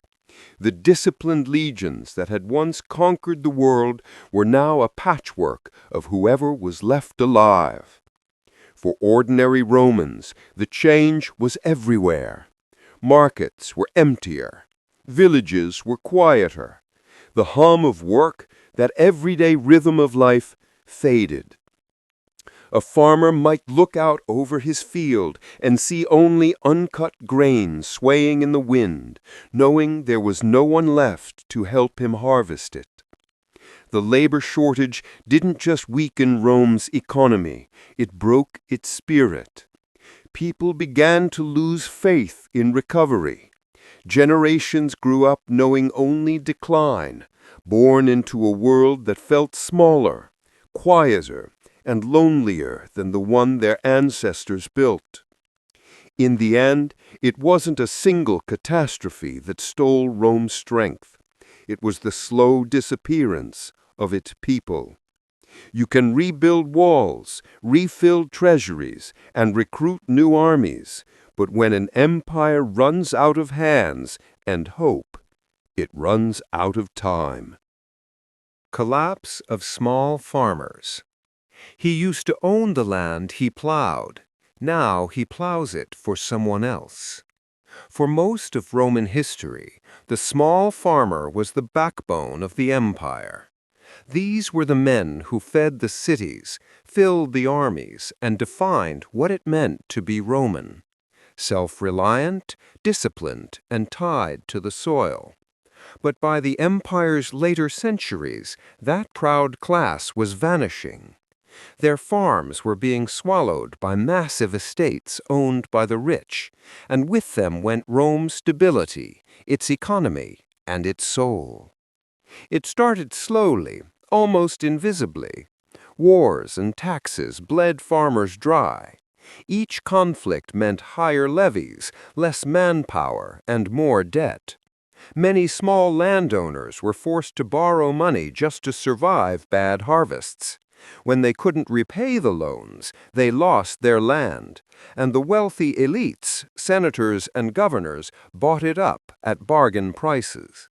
What had once been a patchwork of family farms became sprawling estates called latifundia. These estates were enormous, tens of thousands of acres of vineyards, olive groves, and wheat fields, run not by proud landowners, but by overseers and slaves. The rich got richer, but productivity didn't. Slaves and tenant farmers had no reason to care about efficiency or innovation. The land was worked just enough to keep it running, not to make it thrive. The empire's food supply, once robust and diverse, began to falter. For the small farmers who lost their land, there was no way back. Some became tenants, coloni, tied to the same soil they used to own, now working for their former masters. Others fled to the cities, hoping to start over, only to find overcrowded streets and no jobs. Many joined the army, trading a plow for a sword. Others simply disappeared into poverty, forgotten by the empire they had once sustained. This hollowing out of the countryside created a dangerous imbalance. Wealth concentrated in fewer hands, while the majority of people slid into dependency. The rural middle class, the empire's stabilizing force, was gone. The senators and aristocrats who owned the great estate didn't reinvest in their communities. They hoarded wealth, bought influence, and lived in luxury while the countryside decayed around them. And when invasions came, these estates became symbols of inequality. Hungry peasants saw their lord's abundance and rebelled. Banditry rose. The same system that had been designed to maximize control ended up fueling resentment and instability. Even the emperors tried to intervene. Some passed laws limiting how much land a single person could own. Others tried redistributing property to veterans or peasants, but corruption swallowed every reform. The elite simply ignored the rules or bribed officials to rewrite them. For the farmers who once defined the empire, the dream of Rome turned to dust. The same soil that had built their families for generations now belonged to men who had never touched it. The countryside grew quiet, not from peace, but from loss. Rome's greatness was never built on marble or gold. It was built on the calloused hands of those who worked its fields. When those hands let go of the plow for the last time, the empire began to starve, not just for food, but for identity. Over-reliance on slavery. Why invent machines when you already own people? For centuries, Rome's power was built on backs, not blueprints. Slavery was everywhere, in the fields, the mines, the kitchens, the schools, even the bureaucracy. It was the oil that kept the imperial machine turning. And for a long time, it worked. Rome didn't need to worry about labor shortages or mechanical efficiency because it could always get more slaves from conquered lands, trade, or debt. But what started as a convenience became a curse. When your entire economy depends on slavery, progress starts to look unnecessary, even dangerous. Why build a water-powered mill when you can buy another dozen workers? Why design a plow that saves time when you already have 20 men pulling it? Innovation thrives in necessity, and Rome had none. Its labor force was endless, cheap, and expendable. At first, this system made Rome rich beyond imagination. Slave labor fueled its vast estates, fed its cities, and built its monuments. But when expansion stopped and new conquests dried up, the supply of slaves dwindled. Wars no longer brought in human cargo, and the system began to strain. The empire suddenly found itself with fewer workers and no replacement plan. Meanwhile, the rest of the world was learning to adapt. The Greeks had experimented with early steam devices and mechanical pumps. The Chinese were inventing complex irrigation systems and wheelbarrows. But Rome, so obsessed with human labor, ignored these opportunities. Its engineers were brilliant. They could build aqueducts and colosseums, but their genius was focused on maintaining grandeur, not improving productivity. The moral cost was just as deep. Generations grew up seeing slavery not as an evil, but as normal, even divine order. The elites believed manual labor was beneath them. Free citizens, unwilling to compete with unpaid labor, stopped farming, inventing, or even trying. A culture of comfort replaced a culture of creation. And when the crisis hit, plagues, wars, economic collapse, there was no flexibility left. Rome couldn't innovate its way out of disaster because it had never needed to before. Its economy had no middle class of inventors or entrepreneurs, only masters and slaves. The result was stagnation. Even when brilliant minds did emerge, like Hero of Alexandria, who famously designed a working steam engine, their inventions were treated as curiosities, not opportunities. Why revolutionize industry when you can just buy more hands? The empire's greatest failure wasn't that it lacked intelligence, it was that it lacked incentive. As the centuries passed, the over-reliance on slavery turned from advantage to anchor.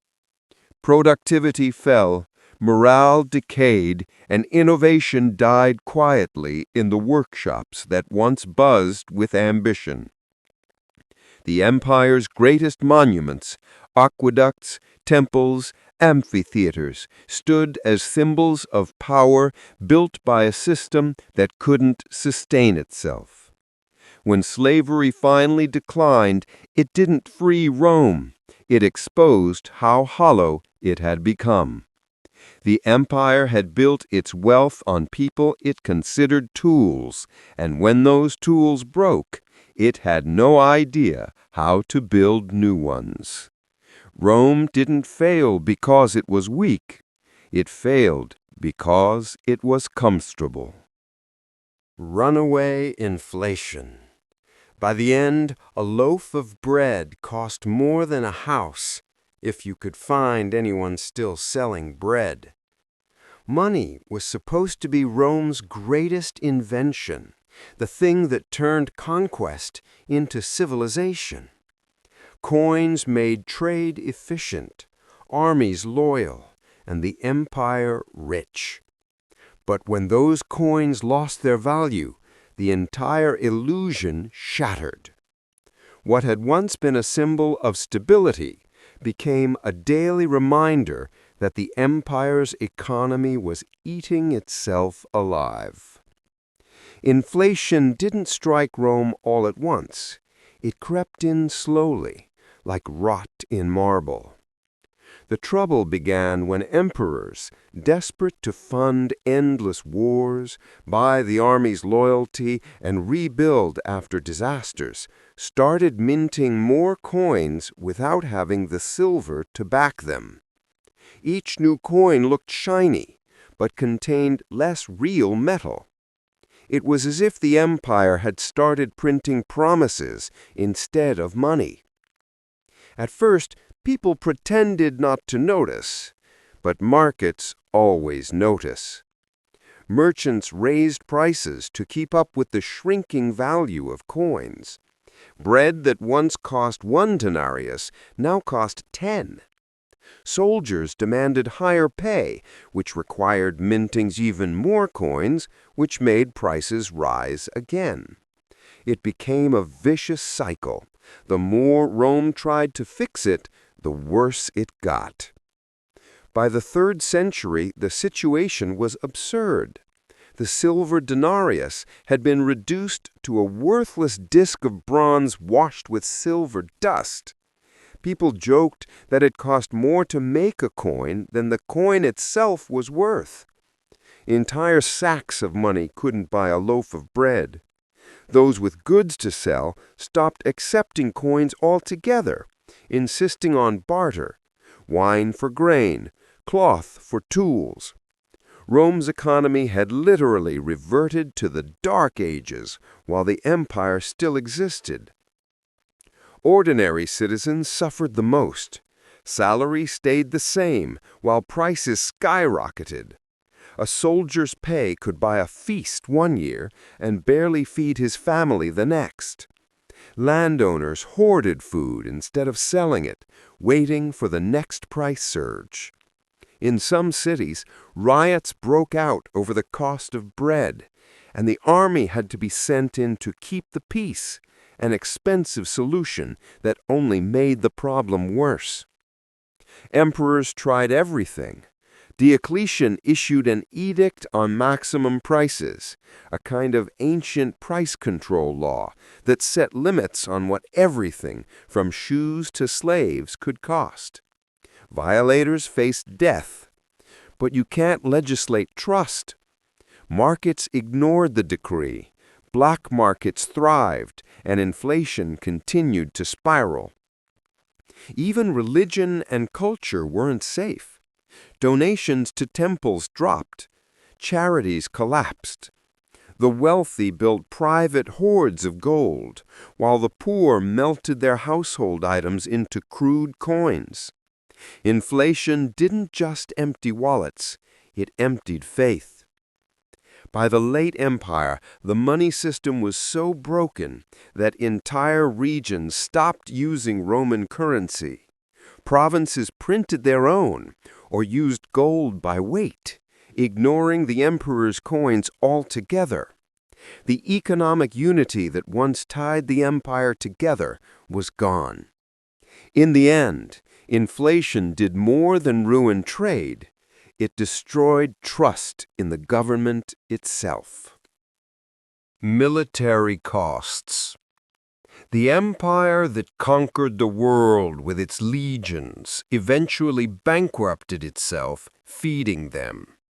Rome's greatest pride, its military, became its greatest burden. The legions were the heart of the empire, the symbol of its discipline, power, and reach. But by the later centuries, that same army was eating Rome alive. What began as the backbone of civilization turned into a parasite that demanded more than the empire could give. In the Republic's early days, soldiers were citizen farmers. They fought for land, honor, and the promise of Rome itself. But as the empire expanded, the military became a full-time profession. And a professional army needs professional pay. Salaries, bonuses, pensions, weapons, supplies, and fortifications. The cost of maintaining that machine was staggering. By the 3rd century, over half of Rome's entire budget, and sometimes more, went straight to the military. That meant fewer funds for roads, aqueducts, schools, and local governance. The empire that had once been famous for its infrastructure began to crumble, literally. Bridges collapsed, roads went unrepaired, and aqueducts dried up. The cities decayed while the army thrived. But it wasn't just about numbers, it was about priorities. Every emperor knew one rule above all others: keep the soldiers happy. An emperor could survive famine, plague, or invasion, but not an unpaid army. So, to stay alive, rulers poured everything into keeping the legions loyal. Pay raises, donatives, giant one-time bribes, and gifts of land became standard practice. The army's loyalty had a price, and it rose every year. The cycle was deadly. To pay the soldiers, taxes had to increase. To enforce those taxes, soldiers had to be stationed across the empire, which cost even more money. Citizens fled their homes to escape collection, shrinking the tax base even further. The empire was literally taxing itself to fund the force that made taxation necessary. Infrastructure suffered most.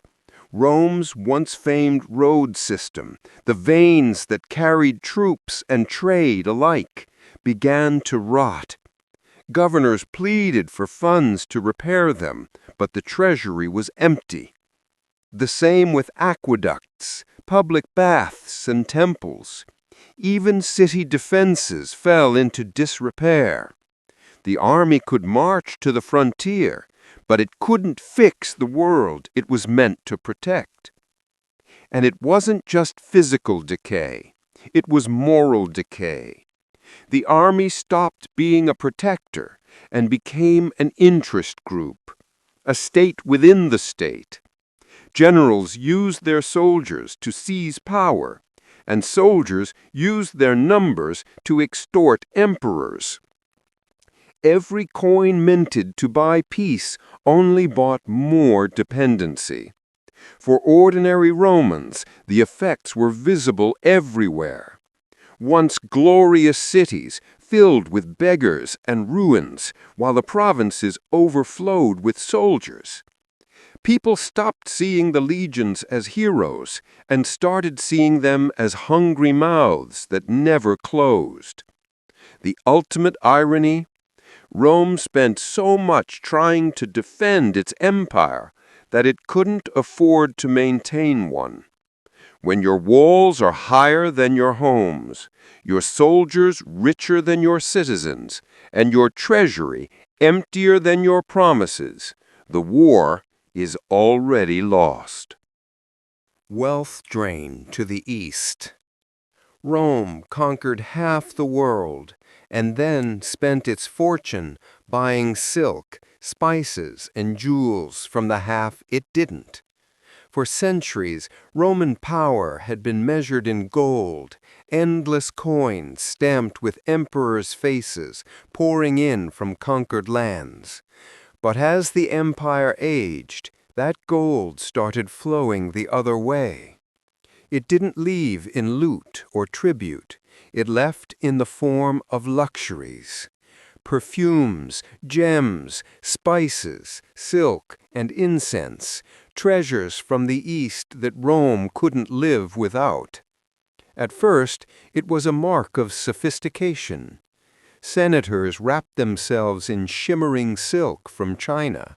Aristocrats sprinkled their banquets with black pepper from India and burned Arabian frankincense in gold lamps. These goods were symbols of status, proof that Rome's reach was limitless. But there was one problem. Rome wasn't selling much back. The East wanted gold, and only gold. Trade caravans and ships carried wealth across Persia and the Red Sea, draining Rome's reserves coin by coin. Each year the empire imported more than it exported. Pliny the Elder once complained that Rome was losing 50 million sesterces a year just to pay for Eastern luxuries, a staggering amount. He wasn't exaggerating. The empire's elite were literally bleeding the treasury to smell better and shine brighter. At first, no one cared. The empire was rich, and the flow of gold seemed endless. But as military costs rose, conquest slowed, and mines ran dry, that flow became a crisis. The government debased the currency, but the merchants of the East weren't fooled. They wanted pure gold or silver. Roman coins, once the pride of the world, began to lose their credibility abroad. And the irony was cruel. While Roman gold vanished into India and China, the empire's economy at home was starving. Workers went unpaid, soldiers rioted for back wages, and cities decayed. But in the villas of the rich, silk still shimmered, wine still poured, and incense still burned. The empire was rotting from within, but it smelled wonderful while doing it. Even moralists began to protest. Philosophers like Seneca and later Christian writers railed against the decadence, saying Rome's lust for luxury was draining not just its wealth, but its virtue. They weren't wrong. The obsession with Eastern imports symbolized a deeper sickness, a civilization that had stopped producing and started consuming itself. The East, meanwhile, thrived. Trade cities in India, Arabia, and beyond flourished on Rome's addiction. Every Roman feast built a palace somewhere in Asia. Every jeweled necklace worn in a senator's home represented thousands of missing coins that would never come back. When the economy finally faltered, Rome tried to impose bans on luxury imports, but it was far too late. You can't outlaw desire. Smugglers thrived, and gold kept flowing east through secret routes. Even in decline, Rome couldn't resist its cravings. By the 5th century, the empire that once hoarded the world's treasure had almost none left. Its coins were thin, its markets empty, its treasury hollow. But its senators still wore silk. Rome didn't lose its wealth to conquest. It spent it. One banquet, one bracelet, one shipment of spice at a time. Antonine Plague.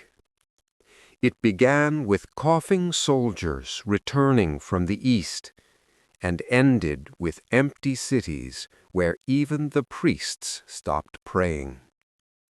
In the year 165 AD, as Roman troops marched home from campaigns in the east, they brought back more than loot and victory parades. They carried death. The soldiers didn't know it yet, but they were carrying one of the deadliest plagues in ancient history, what we now believe was smallpox, known to history as the Antonine Plague. At first, it looked like another seasonal illness, fever, fatigue, and skin rashes. But soon, whole camps were wiped out. The disease spread like wildfire through crowded barracks, then through the cities as the armies returned home. Within months, it reached every corner of the empire, from the crowded tenements of Rome to the distant forts along the Rhine. No one was safe. Eyewitnesses described the horror in chilling detail. Fevers that burned like fire, pustules covering the body, and entire families gone within days. In some cities, people died faster than they could be buried. The stench of decay filled the air, and even funeral workers fled their posts. The empire that had prided itself on order and strength suddenly found itself at the mercy of something invisible.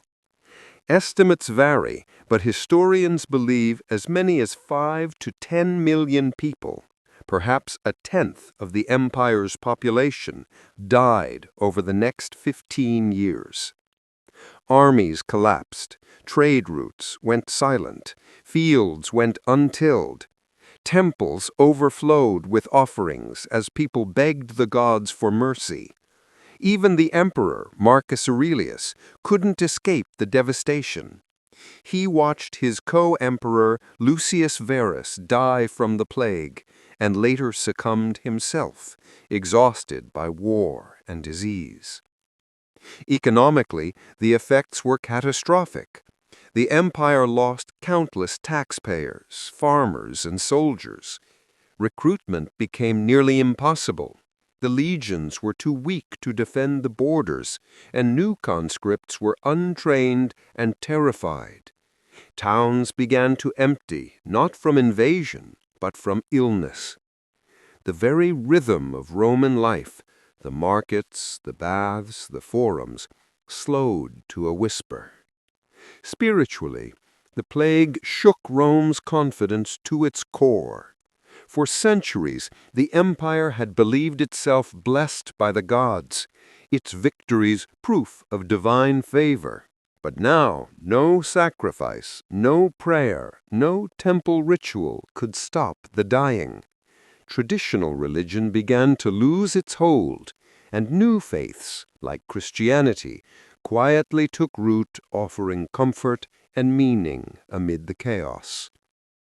The Antonine Plague wasn't just a health crisis. It was a cultural turning point. It revealed how fragile the empire truly was. Roads that had once carried soldiers and trade now carried infection. The same networks that had made Rome great now spread its doom. When it finally faded, around 180 AD, the empire was still standing, but weaker, poorer, and haunted. The survivors returned to their cities and found half of what they'd known gone forever. Rome didn't fall that year, but for the first time, it realized something terrifying. It could. Cyprian Plague. What happens when the roads that once carried Rome's glory start carrying death instead? In the middle of the 3rd century AD, Rome faced a catastrophe even its toughest generals couldn't fight. The plague of Cyprian, named after the North African bishop who described it, swept through the empire like a shadow. It began quietly, a fever in the ports, a cough among the caravans, and then the sickness followed the roads, ships, and trade routes that had once connected Rome's vast dominion. Within months, the empire's greatest strength had turned into its deadliest weakness. The symptoms were terrifying. Victims suffered constant vomiting, ulcers in the throat, blindness, diarrhea, and exhaustion so deep that people simply collapsed where they stood. Bishop Cyprian wrote that the skin blackened and the eyes burned, a body dissolving into death. And it was everywhere. In some regions, half the population was gone within a few years. Whole villages vanished. Cities that had bustled with life turned into ghost towns. Trade, once the empire's bloodline, became its downfall. Ships carried the disease from Egypt to Italy, from Africa to Gaul. Merchants and soldiers, the same people who once spread Rome's influence, now spread plague. The empire's vast network of roads, ports, and markets made it impossible to contain.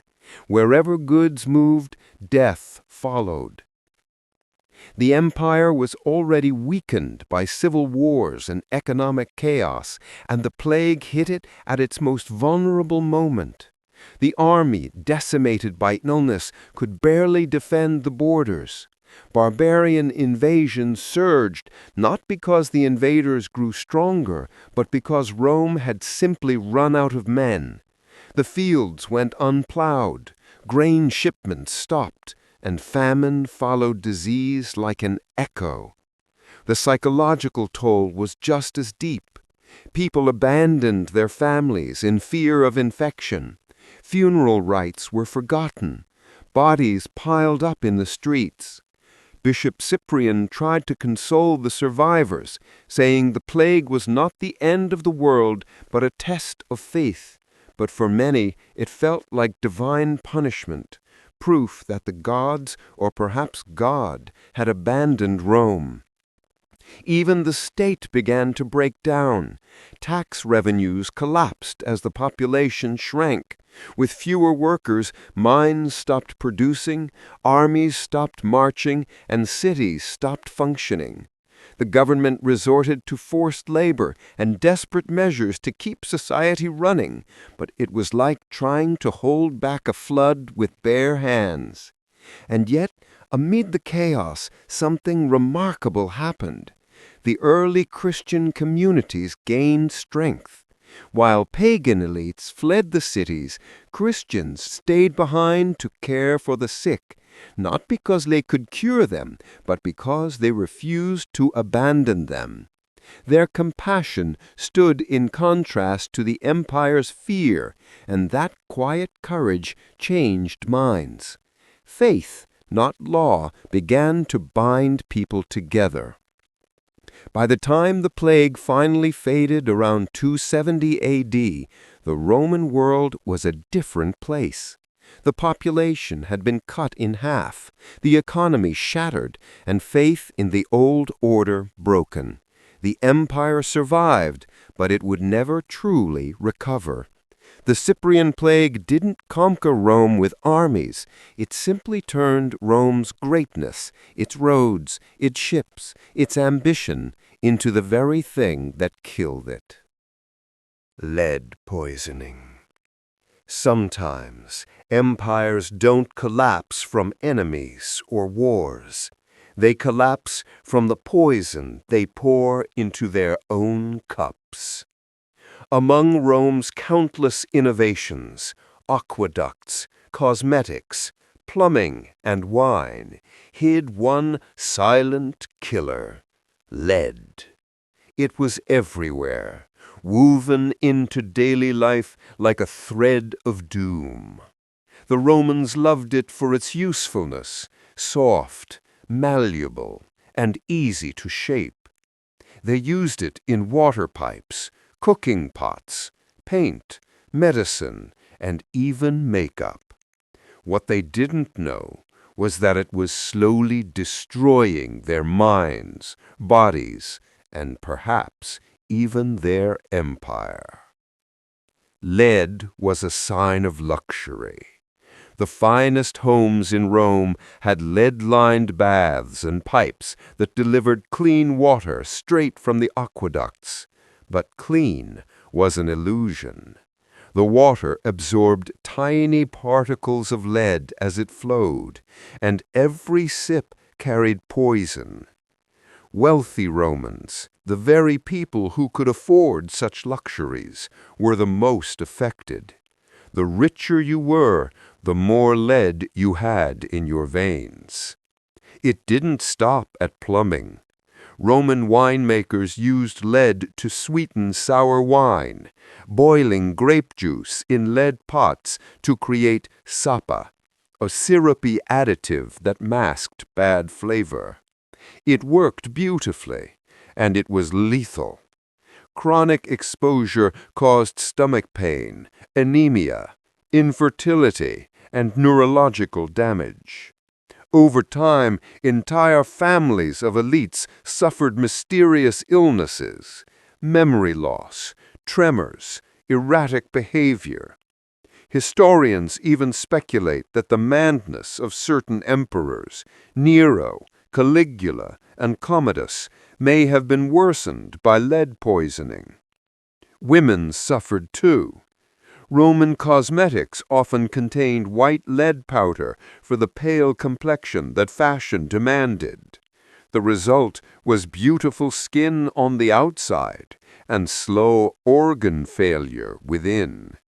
Lead was even used in medicines, a cruel irony that the cure became the cause. But the most sinister part of all was how invisible it was. Rome's doctors noticed strange symptoms, fatigue, delirium, infertility, but they couldn't see the connection. Lead poisoning doesn't strike fast. It erodes slowly. Year after year, generation after generation, dulling intelligence and weakening bodies until decline becomes normal. The poor, ironically, were safer. They drank from wells, cooked in clay, and used simple tools. It was the elite, the senators, generals, and emperors who were most exposed. The very class that governed the empire was unknowingly poisoning itself every day. The empire wasn't just collapsing politically or economically. It was being chemically eroded from within. Of course, lead alone didn't destroy Rome. No single toxin could topple an empire. But it's a haunting metaphor for how civilizations die. Not always from conquest, but from comfort. Rome's brilliance created its own downfall. Elegant plumbing that poisoned its water, cosmetics that sickened its women, wine that killed its connoisseurs. When archaeologists later tested Roman bones, they found lead levels up to 100 times higher than modern norms. The empire had literally filled its people with poison and called it progress. Rome wasn't just conquered by barbarians. It was slowly undone by its own inventions. One sip, one bath, and one beautiful lie at a time. Decline in birth rates. In the twilight of the empire, Rome's greatest shortage wasn't gold or soldiers, it was babies. For centuries, Rome had celebrated fertility as a civic duty. Families were the backbone of the republic. Farmers, soldiers, and citizens all came from strong household lines. Raise children, the poet said, and you raise Rome itself. But by the later empire, that belief had withered. People weren't having children, not because they couldn't, but because they didn't want to. Heavy taxes, endless wars, and economic collapse made family life feel like a burden rather than a blessing. Every new child meant another mouth to feed, more expenses, and, worst of all, more taxes. The empire had begun taxing citizens not just on land or income, but sometimes even on family size. The more you owned, the more you owed. For struggling households, parenthood became a risk few could afford. Many citizens, especially in the cities, began to delay marriage or skip it altogether. Among the wealthy, some refused to marry to avoid heirs, because heirs meant the government would track their estates. Among the poor, despair took root. What future could a farmer offer a child when his fields were failing and tax collectors waited at the gate? Women, too, began quietly resisting the pressure. Roman women had always been expected to bear children, but in the late Empire, many found ways to avoid it, through herbal contraceptives, prolonged nursing, or simply refusing marriage. Some did it for survival. Others did it for freedom. In a world where childbirth was dangerous and poverty guaranteed, staying childless was an act of self-preservation. The state noticed the decline and panicked. As early as the 1st century, emperors like Augustus had tried to encourage childbirth by offering tax breaks for large families and penalties for bachelors. But by the 4th and 5th centuries, the system was collapsing. Even laws couldn't reverse apathy. People had stopped seeing children as hope and started seeing them as hardship. The result was devastating. With fewer citizens being born, Rome relied more on outsiders, foreign settlers, mercenaries, and slaves to fill the gaps. The population imbalance deepened. There were fewer farmers, fewer soldiers, fewer taxpayers. An empire that had once overflowed with life was slowly aging to death. The emotional toll was just as profound. Cities once filled with children's laughter grew quiet. Schools closed. Playgrounds became empty courtyards. Family shrines, once crowded with portraits of ancestors and offspring, became relics of a tradition no one followed. For centuries, Rome had believed its destiny was eternal, that as long as there were Romans, there would be Rome. But when the citizens themselves stopped multiplying, eternity began to run out of time. The fall of the Roman Empire didn't come only from swords and invasions. Sometimes it came from choices whispered between couples late at night, choices born of fear, fatigue, and the quiet realization that the world they were building no longer seemed worth passing on. Rome wasn't just losing territory. I will lose tomorrow. Urban overcrowding. Rome built cities so vast they touched eternity, and then discovered eternity smells like sewage and sickness. At its height, the city of Rome was home to more than 1 million people, the largest metropolis the ancient world had ever seen. It was magnificent, alive, and utterly unprepared for what came with that kind of density. Marble temples stood beside wooden tenements. Senators dined on terraces, while 10 stories below, families of 6 shared a single dark, airless room. There were no real sanitation systems for the poor, no clean water for entire districts, and no concept of public health. The result was predictable and deadly. Disease thrived in the empire's crowded cities.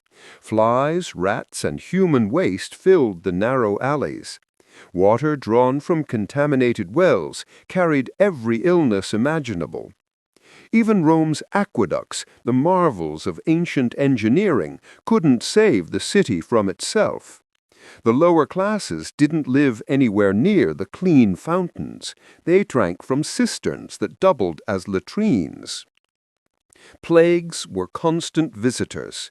Typhus, dysentery, malaria, and tuberculosis swept through the population every few years. When pandemics like the Antonine or Cyprian plagues hit, cities became slaughterhouses. Corpses piled up faster than they could be burned. People sealed themselves inside their homes and left the sick to die alone. Those who could afford to flee did. The rich escaped to country villas, leaving the poor behind to face infection and famine. And the conditions that made the disease so deadly weren't confined to Rome. Across the empire, from Alexandria to Antioch to Carthage, cities had ballooned beyond their ability to sustain life. Public baths and markets, once symbols of Roman sophistication, became hubs of contagion. Every handshake, every shared jug of wine, every public fountain became a potential weapon of mass infection. Rome's officials tried to manage the chaos. They built hospitals for soldiers, set up grain distributions for the poor, even held religious festivals to purify the city. But none of it touched the root problem. Too many people, packed too tightly, with no sanitation and no understanding of germs. The empire's greatness outgrown its capacity for care. Worse, the city's architecture made everything harder. The towering apartment blocks, insulae, were built cheaply, stacked close and prone to collapse or fire. Thousands lived shoulder to shoulder, sharing walls, water, and air. The same design that made urban life efficient also made epidemics unstoppable. Even after plagues passed, the damage lingered. Survivors faced hunger as trade broke down. Doctors, limited by primitive knowledge, blamed everything from bad air to angry gods. Fear, not medicine, ruled the streets. The irony is almost poetic. Rome built the most advanced cities of the ancient world, hubs of art, commerce, and culture, and those very cities became the engines of its decay. The empire's brilliance condensed millions of lives into tight spaces and then left them to die in the shadows of monuments meant to celebrate eternity. For centuries, Rome believed civilization was safe, that walls, roads, and aqueducts could protect it from chaos. But when sickness came, those same walls became its cage. The empire didn't just die on battlefields, it also rotted in its own overcrowded brilliance. Malnutrition in poor classes. A mother in late Rome could feed her children bread, but nothing to go with it. And even the bread was getting thinner. For centuries, Rome's greatness had been built on abundance. Its granaries overflowed, its markets dazzled with color. And the poor, though many, could count on state-supplied grain to keep them alive. But by the empire's final centuries, that promise had broken. The vast agricultural system that once fed the empire was collapsing, and with it went the diets, the health, and the hope of the lower classes. The problem began in the countryside. War, plague, and overtaxation had driven small farmers off their land.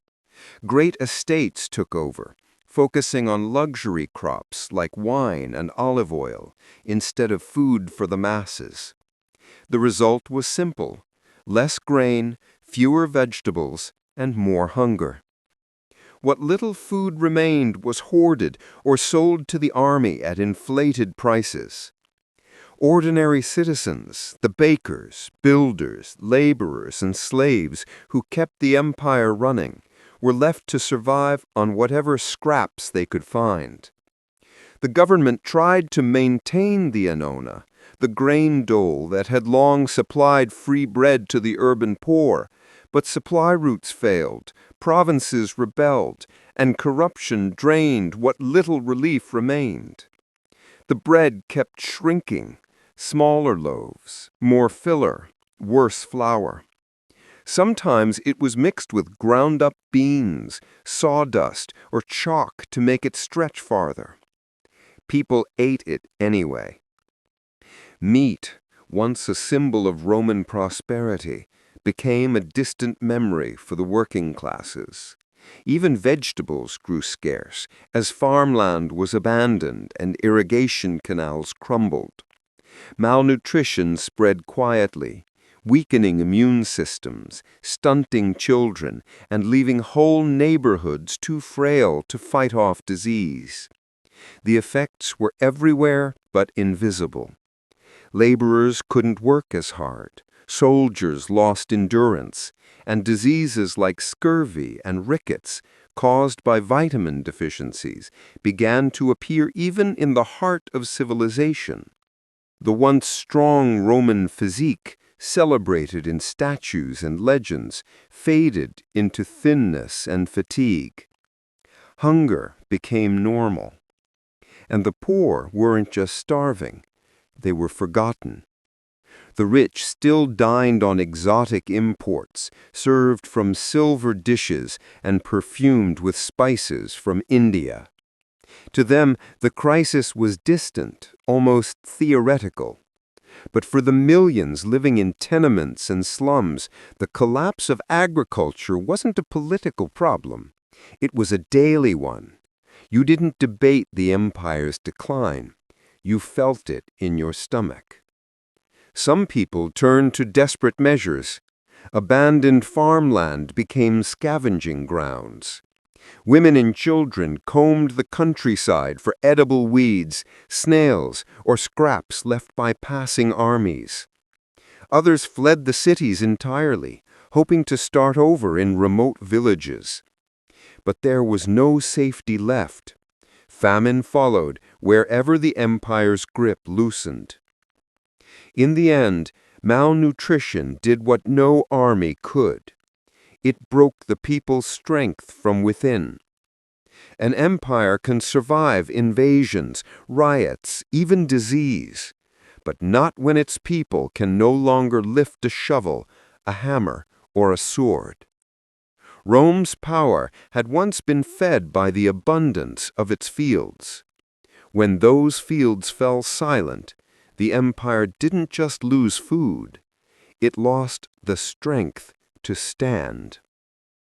Abandoned rural areas. In the final centuries of Rome, whole valleys went silent. No smoke from chimneys, no voices in the fields, only the wind moving through what used to be home. For centuries, the countryside was Rome's lifeblood. Its farms fed the cities, its villages supplied the army, and its taxes filled the treasury. But as the empire weakened, that living landscape withered away. By the 4th and 5th centuries, entire rural regions were abandoned, not conquered, not destroyed, just quietly emptied. The empire didn't fall with a bang, it faded into silence. The causes were many, and they stacked on top of each other like stones. Endless wars had drained manpower. Plagues had killed millions. Taxes grew heavier as the government tried to fund its armies and bureaucracy with fewer people left to pay. And when farmers couldn't keep up, their land was seized or left to rot. Eventually, they just walked away, leaving fields unplowed, barns empty, and villages deserted. Archaeologists today can still trace the outlines of those ghost communities, crumbling walls, broken wells, and fields reclaimed by weeds. In some provinces, as much as half the arable land went out of use. The empire's tax collectors stopped coming, not out of mercy, but because there was no one left to collect from. The great Roman fiscal machine, once so efficient it could count every olive and measure every bushel, had lost its foundation. The few who stayed behind often lived like fugitives. Without government protection, they were preyed upon by bandits, mercenaries, and local warlords. Roads became unsafe and communication broke down. A farmer might go years without seeing a tax official or soldier, but also without seeing a merchant or a priest. The empire's presence disappeared from daily life. This mass abandonment created a vicious cycle. With fewer taxpayers, the government demanded more from those who remained, driving even more people to flee. Wealth concentrated in the hands of absentee landlords, while the poor sought refuge in monasteries, hill forts, or among the barbarian tribes moving into former Roman lands. What had once been a structured, interconnected society became fragmented, a patchwork of survival zones. Even the empire's proud infrastructure couldn't stop the decay. Roads cracked and overgrew. Aqueducts dried up. Bridges collapsed. When people stop using systems, those systems stop existing. Rome's great achievement, connecting its world through roads and law, unraveled as distance returned to the landscape. To later generations, the ruins of these villages became haunting symbols. The empire that once called itself eternal had left behind nothing but stones and silence. The government still existed in name, but without a tax base, it was hollow, a bureaucracy with no people left to govern. What's most tragic is that no one planned this collapse. It wasn't rebellion or invasion, it was exhaustion. Ordinary Romans, pushed too far by hunger, taxes, and fear, simply gave up on the empire. They left not out of anger, but out of necessity. Rome's heart didn't stop beating in the capital. It stopped in the countryside, where fields turned to forests and homes turned to dust. Empires don't always die in war. Sometimes they just go quiet. Doctors serving the rich only. Rome could heal a broken aqueduct, but not a broken poor man. In the grand, polished marble villas of Rome, the wealthy reclined on couches while personal physicians attended to their every ache. They could afford Greek doctors, exotic herbs, imported instruments, and they could pay for recovery.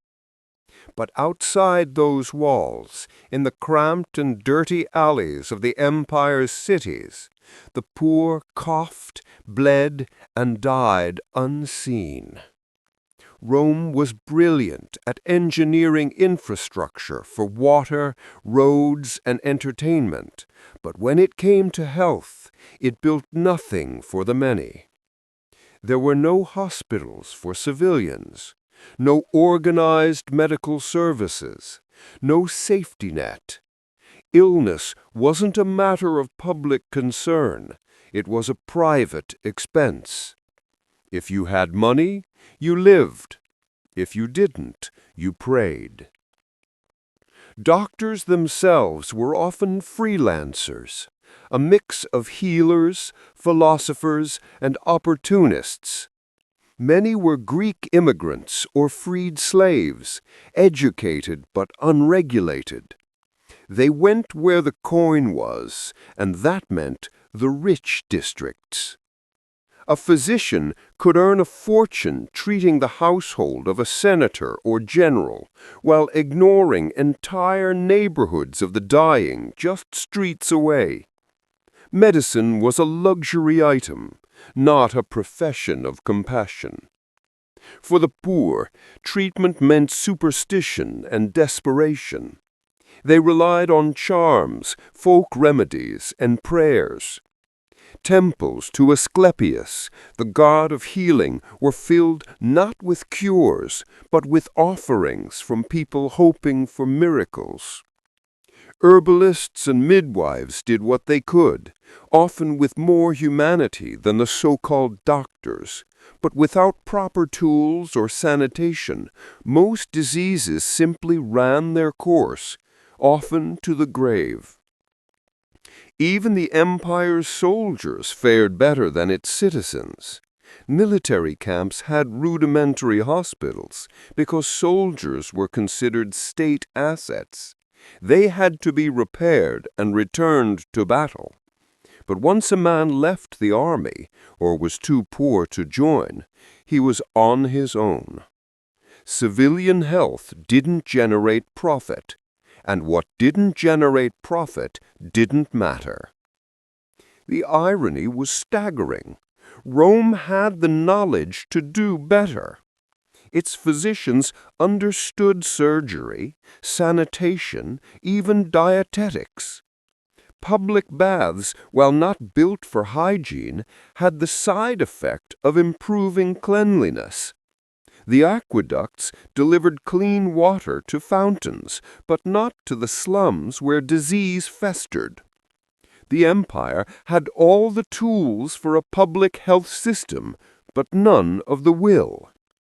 When plague struck, like the Antonian or Cyprian, the lack of any medical infrastructure turned crisis into catastrophe. Doctors fled the cities to save themselves, while the poor were left to die in heaps. Bishops like Cyprian and later Christian communities began tending to the sick when no one else would, not as physicians, but as human beings. In that vacuum, charity replaced medicine, and compassion became the cure the state refused to provide. The long-term effect was devastating. With no system of prevention or care, diseases spread unchecked, weakening the population and economy alike.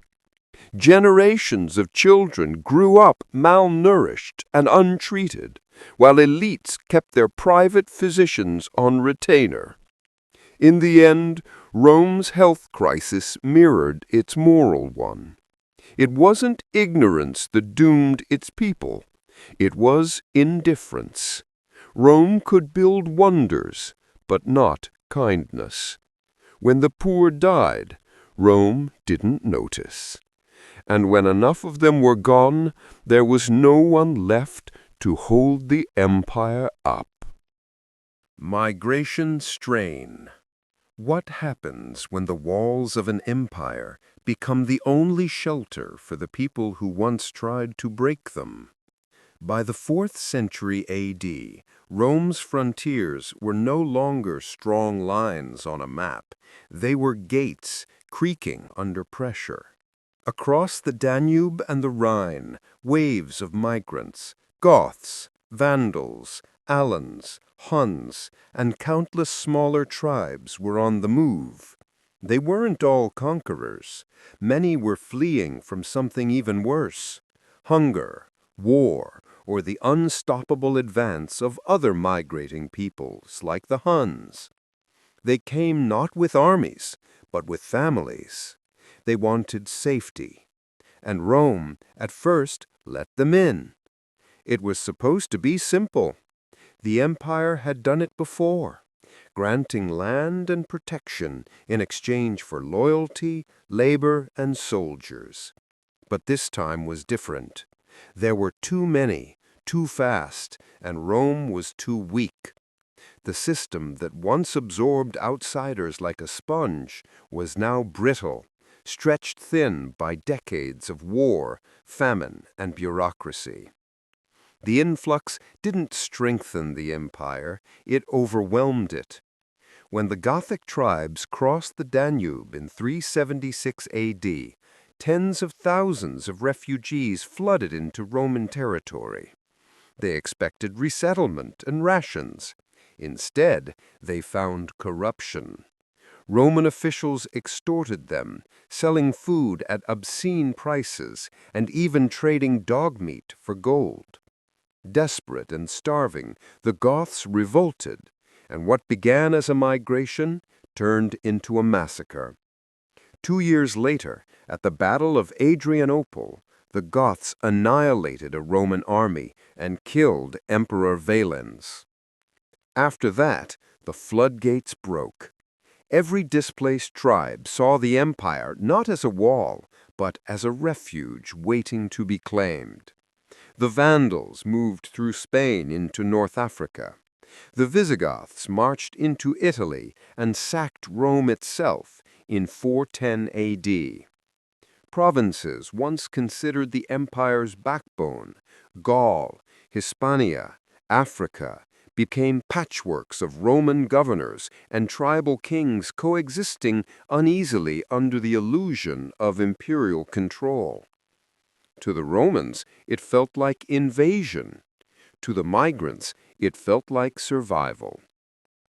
Entire nations were on the move, their wagons rumbling across frozen rivers, their herds grazing on Roman soil, their children born in lands that didn't want them. Rome's roads, once built to move legions, now carried caravans of refugees. Administrators tried to manage the crisis, granting land and autonomy to tribes in exchange for military service. But each deal weakened central authority. These federate tribes built their own armies, kept their own laws, and slowly stopped answering to Rome. What had begun as emergency hospitality became permanent fragmentation. The social strain was immense. Locals resented the newcomers, seeing them as freeloaders or threats. Food prices rose, land grew scarce, and riots broke out. Meanwhile, the empire's identity, once a proud blend of cultures under Roman law, began to dissolve. The provinces no longer felt Roman. They felt divided, improvised, and temporary. In truth, these migrations weren't the empire's fault. They were a symptom of a collapsing world. Climate shifts, famine, and nomadic expansion had set whole populations in motion. But Rome, already weakened, couldn't absorb the shock. Its generosity turned to panic, and its panic turned to collapse. The migration crisis didn't just bring new peoples into Rome, it brought new realities. The idea of a single empire, one law, one culture, one peace, couldn't survive millions of refugees moving through its veins. Rome wasn't overrun overnight. It was simply outnumbered by history in motion. Life expectancy drop. An empire built to last forever couldn't keep its people alive past 25. For all its monuments, laws, and ambition, Rome was a civilization in slow decay, and nothing reveals that decay more brutally than its shrinking lifespan. In the empire's golden age, the average Roman might live around 35 years, already short by modern standards, but sustainable for its time. By the final centuries, that number had dropped closer to 25. A single generation, that was all Rome could give you. The causes weren't mysterious, they were everywhere. Plagues came in waves, wiping out millions. Malnutrition grew rampant as farmlands failed and trade collapsed. Constant warfare displaced entire communities. Cities overflowed with waste and sickness. For the poor, life became a gamble of survival. Not for comfort, not even for prosperity, but for the next meal, the next winter, the next day. Children were the hardest hit. Infant mortality was staggering. Perhaps half of all Roman children never reached their 5th birthday. Disease, hunger, or neglect took them before they could walk the streets their ancestors had built. Mothers often buried multiple infants before living to 30 themselves. The dream of family legacy became a cruel irony in a world where few families lasted long enough to see a second generation grow. War only deepened the loss. Soldiers, once symbols of Roman vitality, were now conscripted younger, fed worse, and sent farther. Many died not from enemy swords, but from infection, exhaustion, or lack of care. Each campaign drained the empire of youth, and the countryside never replenished it. By the 4th century, entire villages were populated mostly by the old and the sick. Meanwhile, medicine, though advanced for its time, was a luxury of the wealthy. Ordinary Romans lived with untreated infections, bad water, and chronic illness. There were no antibiotics, no sanitation, no understanding of hygiene beyond ritual. A small wound could turn fatal. A fever could wipe out a family. And as lifespans shortened, so did perspective. People stopped thinking in terms of generations and started thinking in terms of survival. Ambition narrowed to the immediate. Great civic projects stalled. Art and architecture slowed. Philosophy turned inward and fatalistic. When you expect to die young, eternity feels irrelevant. The result was an empire haunted by youth that never grew old. Cemeteries filled faster than cities. Tombstones often marked lives that barely reached adulthood.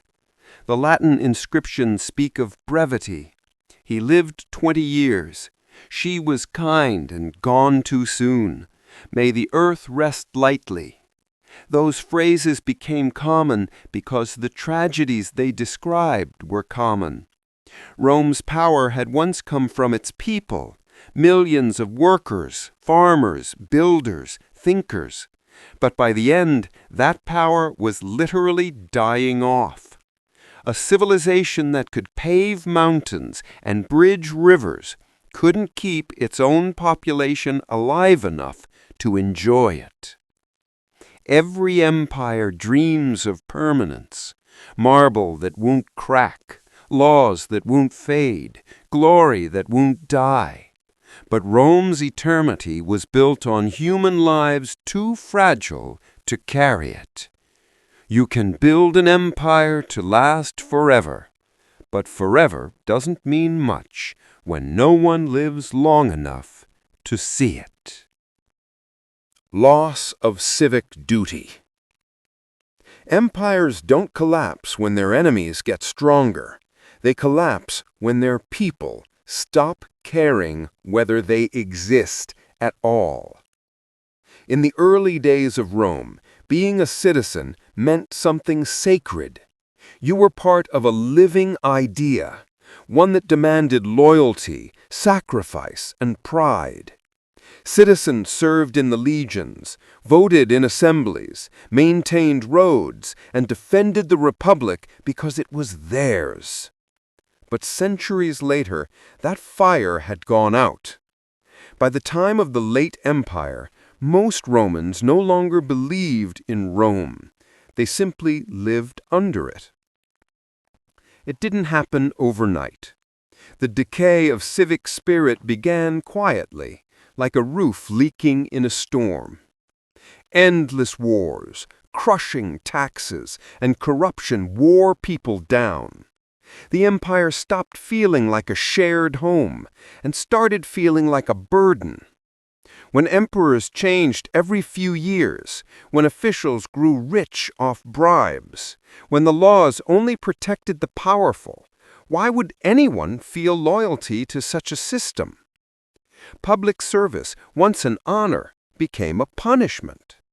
Local offices, known as kurei, were avoided like disease. Wealthy citizens who were supposed to fund public works and festivals fled their responsibilities, bribing officials to exempt them. Ordinary people stopped voting, or stopped caring who ruled at all.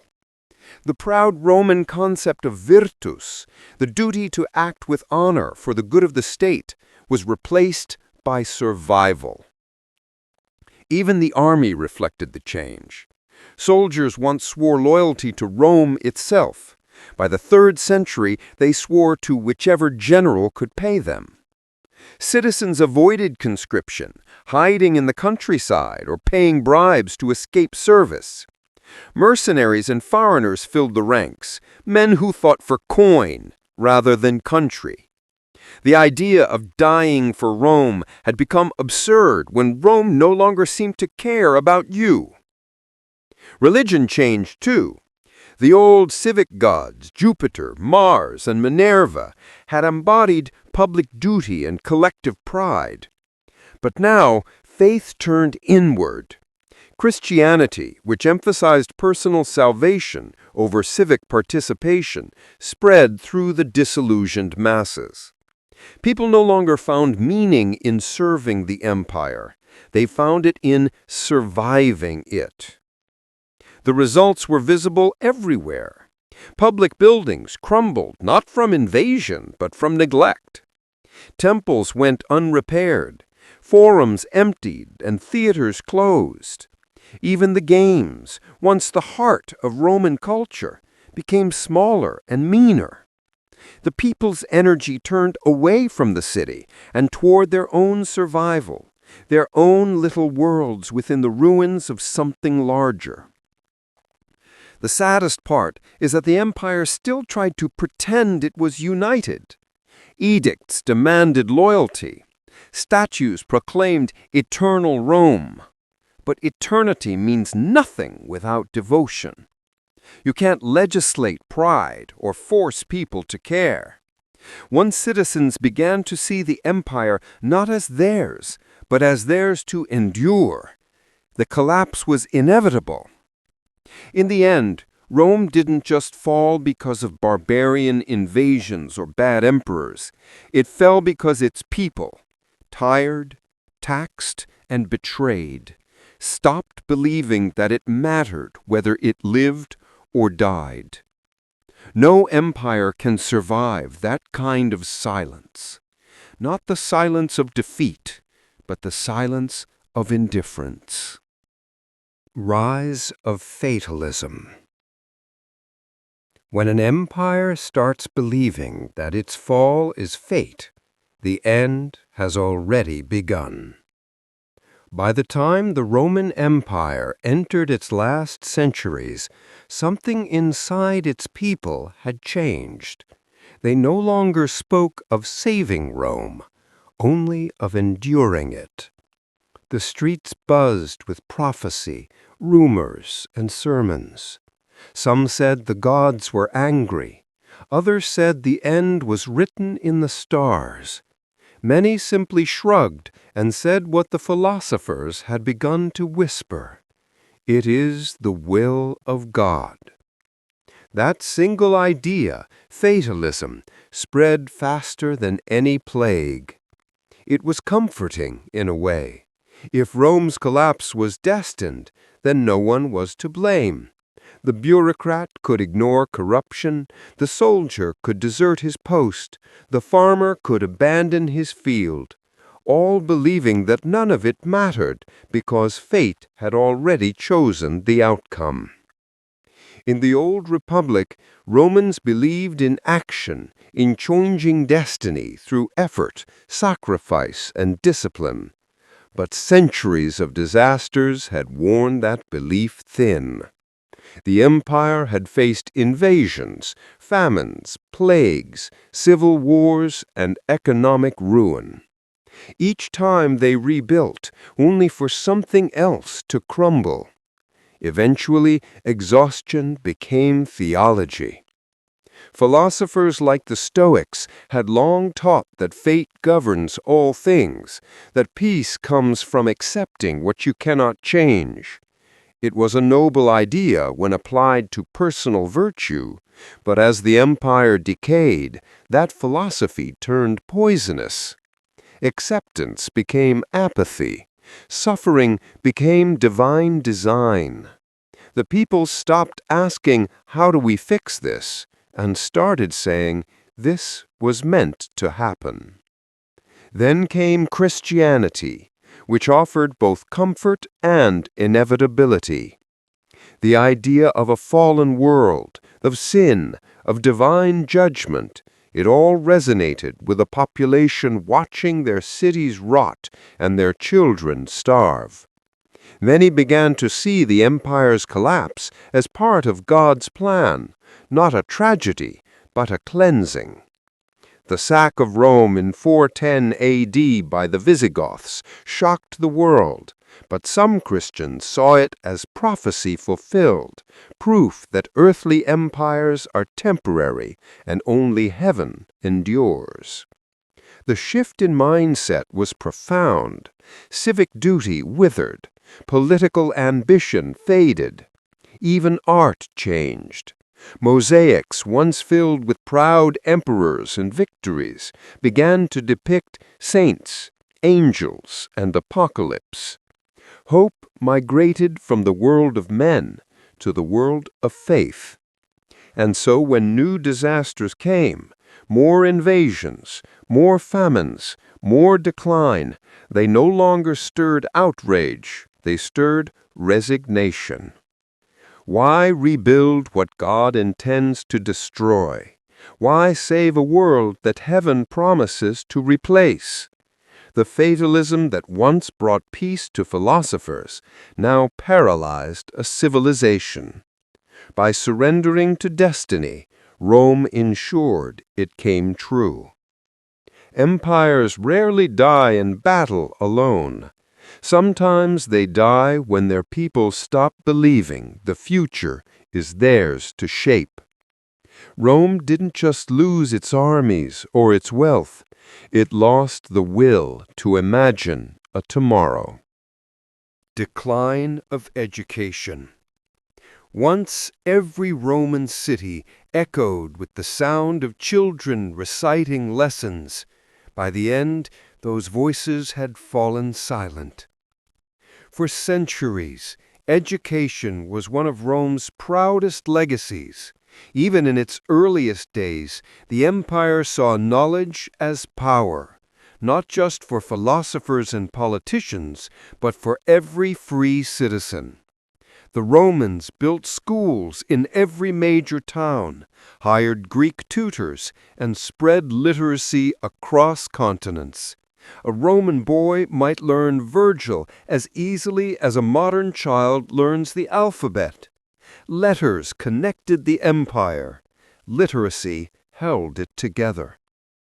But by the empire's twilight, that foundation had cracked. Schools began closing. Libraries fell into ruin, and literacy, once a symbol of Roman identity, became a luxury again. The flame of learning that had once burned across the Mediterranean was slowly suffocated by war, poverty, and indifference. The reasons were everywhere. Continuous invasions and plagues emptied cities, leaving fewer teachers and fewer students.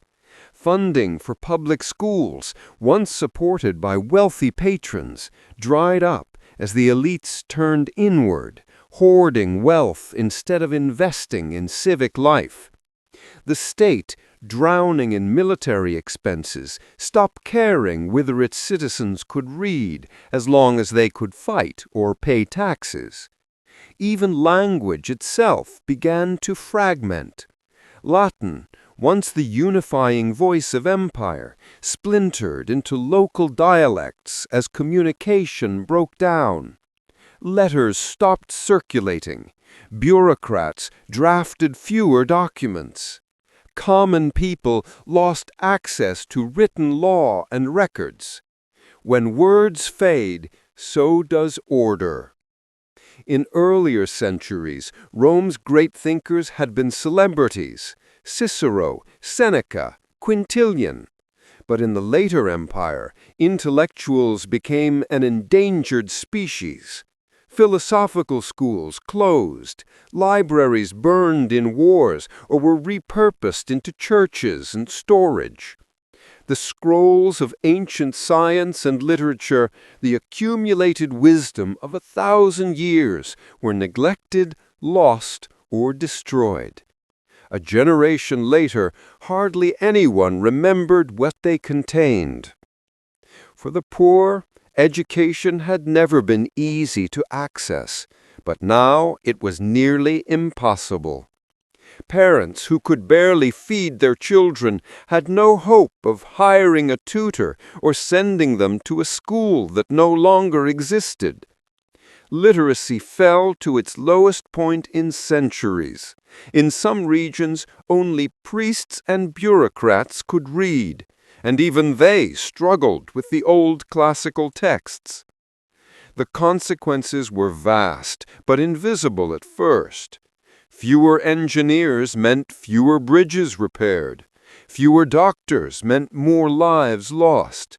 Fewer scholars meant no one left to record history accurately.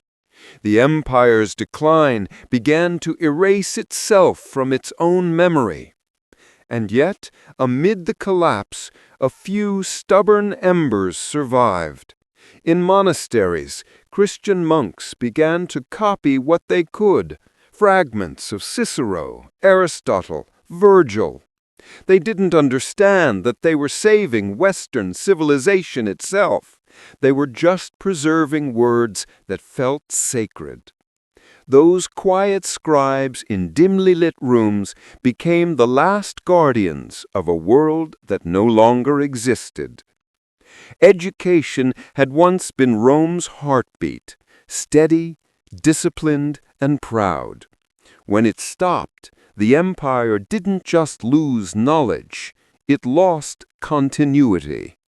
The fall of Rome wasn't only the fall of cities or emperors, it was the fall of memory. And when memory dies, so does civilization. Theater and games over governments. When citizens care more about the next gladiator match than the next emperor, the empire's already lost, it just hasn't noticed yet. In the late Roman Empire, politics became a sideshow, and the real show was everywhere else. Theaters, amphitheaters, circuses, and festivals filled every week of the calendar. The people didn't want reform or responsibility. They wanted distraction. And the emperors, desperate to keep the peace, gave them exactly that. What began as celebration turned into sedation. Bread and circuses, the poet Juvenal had warned centuries earlier, were all it took to control the masses. Food to fill the stomach, and games to numb the mind. By the 4th century, that prophecy had become policy. When taxes rose, when armies mutinied, when borders crumbled, the state didn't solve problems. It scheduled more spectacles. The Colosseum thundered with blood and cheers. Chariot races at the Circus Maximus drew hundreds of thousands, their roars drowning out the sound of Rome's decay. Emperors competed not in policy, but in pageantry. Who could stage the grandest performance? Who could please the mob with the most extravagant slaughter? Meanwhile, the Senate, once the center of power, was ignored, mocked, or reduced to rubber-stamping decisions no one cared to enforce. It wasn't just the masses who lost focus. The elites did too. Governors threw lavish public games to boost their popularity instead of repairing roads or collecting taxes.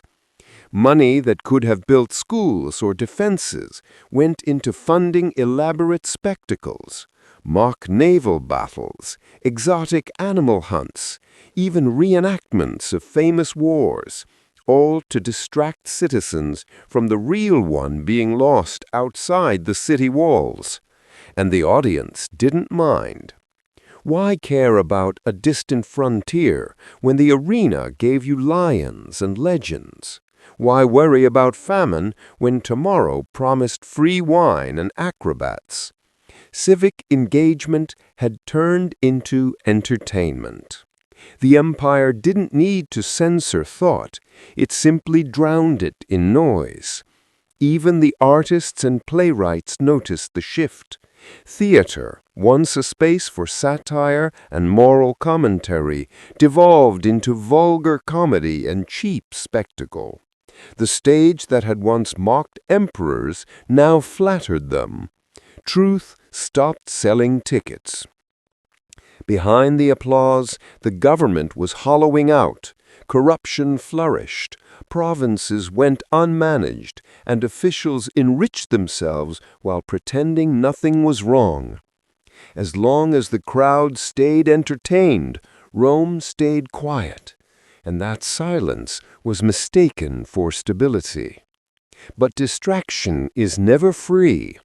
The constant festivals, games, and public feasts drained the treasury and dulled the public's will. Citizens stopped voting, soldiers stopped caring, and leaders stopped leading. The empire had mastered the art of keeping people happy just long enough to forget they were dying. When the end finally came, when the Visigoths marched into the Eternal City, many citizens still expected the games to go on. After all, they'd been told that the show never stops. Rome didn't fall because it was defeated in battle. It fell because it turned politics into theater. And when the curtain rose for the final act, there was no one left backstage running the empire. Class polarization. An empire survives on balance, and when the rich build higher walls while the poor starve outside them, collapse isn't a question of if, but when. In the Rome of old, wealth wasn't equal, but it was shared in spirit. The farmer, the soldier, the merchant, and the senator all lived under one law, one identity, Roman. But by the twilight of the empire, that unity had rotted away. The gap between the rich and the poor had become an abyss, and the middle class, the small landowners, artisans, and shopkeepers who once held the empire together, had all but vanished. The causes were woven into every part of Rome's decline. Heavy taxation crushed small farmers while sparing the elite through corruption and exemptions. Economic crises and wars drove thousands off their land. Wealth concentrated in sprawling estates owned by a few noble families, while the rest of the population sank into debt or slavery. The empire that once promised citizenship and prosperity now delivered only privilege or poverty. In the cities, the contrast was staggering. The rich lived in marble villas with mosaic floors, private baths, and personal physicians. Their banquets dripped with imported delicacies, peacock, dates, spiced wine, while the poor lined up for government grain or fought over stale bread in filthy alleys. Gold and despair existed on the same street. Worse, the divide wasn't just economic, it was emotional. The elites stopped seeing the poor as fellow Romans and started seeing them as burdens. Charity was replaced with spectacle. Instead of reforming the system, the wealthy funded circuses, festivals, and monuments to distract the hungry masses. The phrase bread and circuses wasn't cynical anymore, it was literal policy. Meanwhile, the poor grew resentful and fatalistic. They no longer believed hard work could lift them out of misery. Many sold their labor for pennies, joined the army out of desperation, or fled the cities altogether. In the countryside, tenant farmers, coloni, lived under conditions barely different from slavery. The middle ground between citizen and servant had vanished. Politically, this divide was poison. The Senate, dominated by a handful of ultra-rich families, became detached from reality. They debated philosophy and fashion while provinces burned. The emperors, desperate for support, taxed the poor harder to buy military loyalty, feeding the very inequality that was killing the state. Morally, the empire hollowed out. Wealth stopped serving purpose and became performance. Public virtue, generosity, duty, honor was replaced by decadence. Lavish feasts, imported jewels, and personal armies became the new symbols of power. The poor didn't rebel at first, they were too exhausted. But their silence wasn't loyalty, it was hopelessness.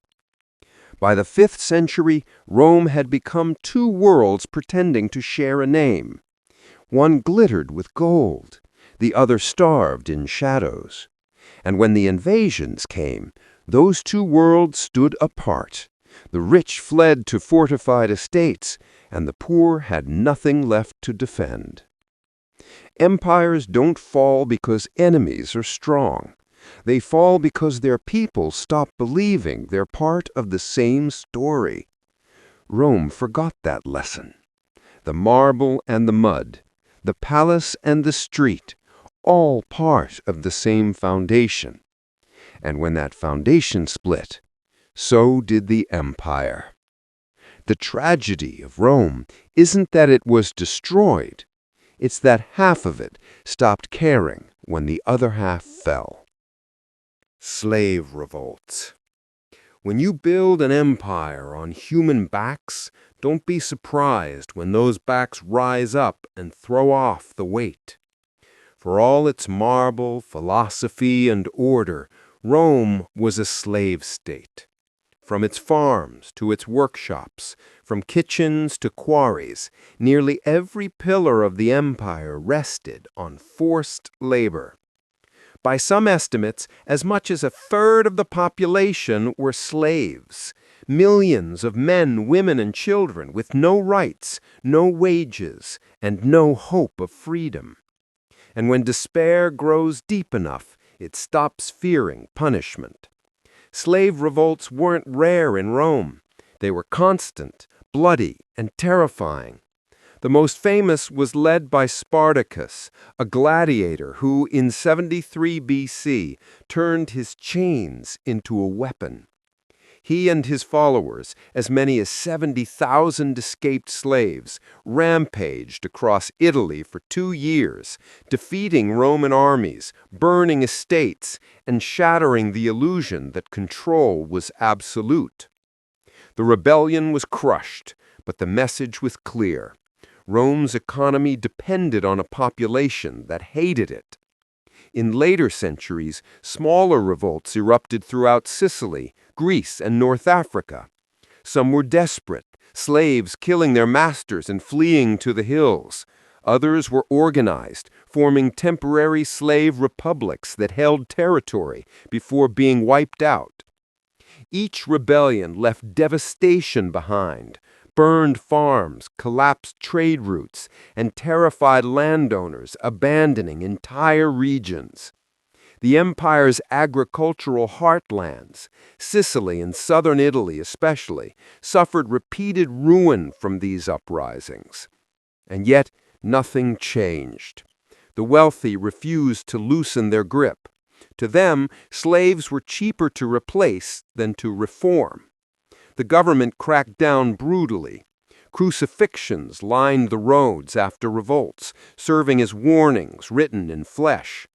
But fear is a temporary chain. Every generation produced new rebellions because the system itself was unsustainable. Economically, the damage was immense. Each uprising disrupted harvests, slaughtered livestock, and drove merchants away. Thousands of acres went untended, and trade slowed to a crawl. Local economies took years to recover, some never did. The empire was fighting wars within its own borders, draining soldiers and silver that should have defended the frontiers. Morally, the slave system corroded everything it touched. Free laborers couldn't compete with unpaid slaves, driving small farmers and craftsmen into poverty. Compassion became weakness. Cruelty became normal. Rome's elites lived in comfort built on terror, but even they never felt safe. A servant could be a spy. A cook could be an assassin. A field hand could be a rebel waiting for the right night. The irony was brutal. The empire's strength, its wealth, its productivity, its grandeur came from the very class it feared most. Every revolt was a reminder that Rome's power was borrowed, not earned. Over time, the constant tension hollowed out rural life. Plantations became fortresses. The whole province turned paranoid. The countryside, once Rome's breadbasket, became a battlefield of mistrust. When historians say Rome fell because of internal instability, this is what they mean. The foundation cracked because it was built on people who wanted it gone. Rome never learned that an empire held together by chains is already broken. It just hasn't realized it yet. Ruralization of society. When the heart of an empire starts beating in its countryside instead of its cities, you're not witnessing survival, you're watching retreat. There was a time when the Roman city was the center of everything, the stage of empire. Marble forums echoed with orators' voices, baths steamed with gossip, and markets bustled with traders from 3 continents. But by the empire's twilight, those same cities began to empty. The laughter faded, the fountains dried, and citizens quietly packed up and left. The urban world that had once defined Rome began dissolving back into the countryside. This shift, historians call it the ruralization of society, wasn't a choice made in comfort. It was an escape. As plagues, invasions, and economic collapse swept through the empire, cities became dangerous places to live. Crowded, filthy, and starving, they turned into breeding grounds for disease and riots. For those who could afford to leave, the solution was simple: retreat to the countryside. The rich led the exodus first. Senators, merchants, and bureaucrats abandoned their urban villas for fortified estates, vast self-sufficient farms that became miniature kingdoms. They brought their servants, artisans, and guards, building walls not just against barbarians, but against the crumbling empire itself. Inside these estates, life continued, smaller, safer, and far removed from the chaos of the cities. But this retreat came with a cost. As the wealthy fled, they took with them the money, administration, and culture that once sustained urban life. Markets died, schools closed, theaters fell silent. Without taxes from city dwellers or commerce to support them, local governments collapsed. The city, once the symbol of Roman order, became a ruin surrounded by empty streets. Even the poor followed, though for different reasons. Many city laborers, unable to find work or food, fled to rural estates to work as tenant farmers, coloni, trading freedom for protection. It was the beginning of something new and darker, a society where peasants served landlords rather than laws. The seeds of medieval feudalism were being planted in the ashes of the Roman city. This quiet migration changed everything. Roads went unused, public baths fell cold, libraries gathered dust. The empire's lifeblood, communication, slowed to a trickle. Rome's proud urban network, once the envy of the world, became a scattered archipelago of self-contained estates. Each estate cared for its own harvest, its own defense, its own people, but not for the empire as a whole. Culturally, it marked a turning point. The communal spirit of Rome, the sense that citizens belonged to something greater than themselves, gave way to isolation. The city had always been Rome's soul, a place where strangers became citizens. When that soul fled to the countryside, Rome stopped being an empire of people and became a collection of fortresses. And perhaps that's the most haunting part. No enemy forced this exodus. No decree commanded it. The cities simply became too hard to love. When roads crumbled and fountains broke, when laws meant nothing and safety was a memory, people stopped believing in the idea of Rome and started believing in survival. Ruralization didn't destroy the empire, it preserved its fragments. But in doing so, it ended what Rome truly was. A civilization bound together by shared spaces and shared purpose. When the lights of the cities went dark, Rome didn't die in battle. It simply drifted back into the countryside. One household, one estate, one quiet retreat at a time. Collapse of legal rights.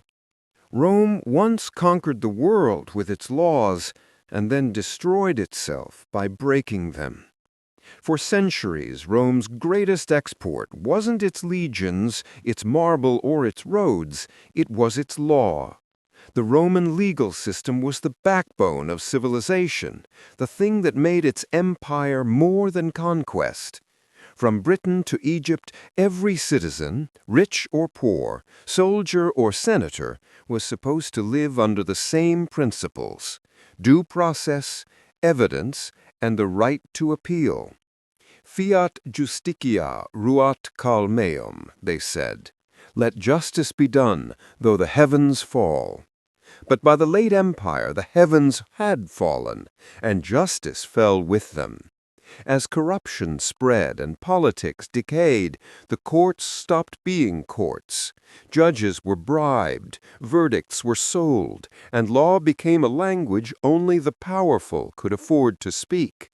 Ordinary citizens no longer trusted the system because it no longer served them.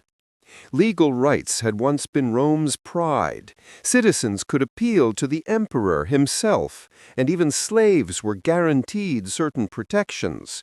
But under desperate rulers and unstable regimes, those ideals became hollow. Laws changed with every emperor's whim. A decree one year could be treason the next. Even loyalty could get you killed if you backed the wrong side at the wrong time. Tax collectors seized property on suspicion alone. Governors imposed punishments without trial. Soldiers acted as executioners in the streets. The rich evaded justice through connections, while the poor faced it without defense. The law became not a shield, but a sword. And once trust in the system vanished, something deeper broke. People stopped going to court, not because they didn't have disputes, but because they knew justice wasn't real. Citizens turned to bribery, patronage, or private vengeance. The empire reverted to something older and darker. Might made right. In the provinces, governors became little kings. Each ruled by personal decree, interpreting the law however it benefited them. Roman uniformity, that sense that a citizen in Gaul had the same rights as one in Syria, collapsed. Every region had its own rules, its own punishments, its own fears.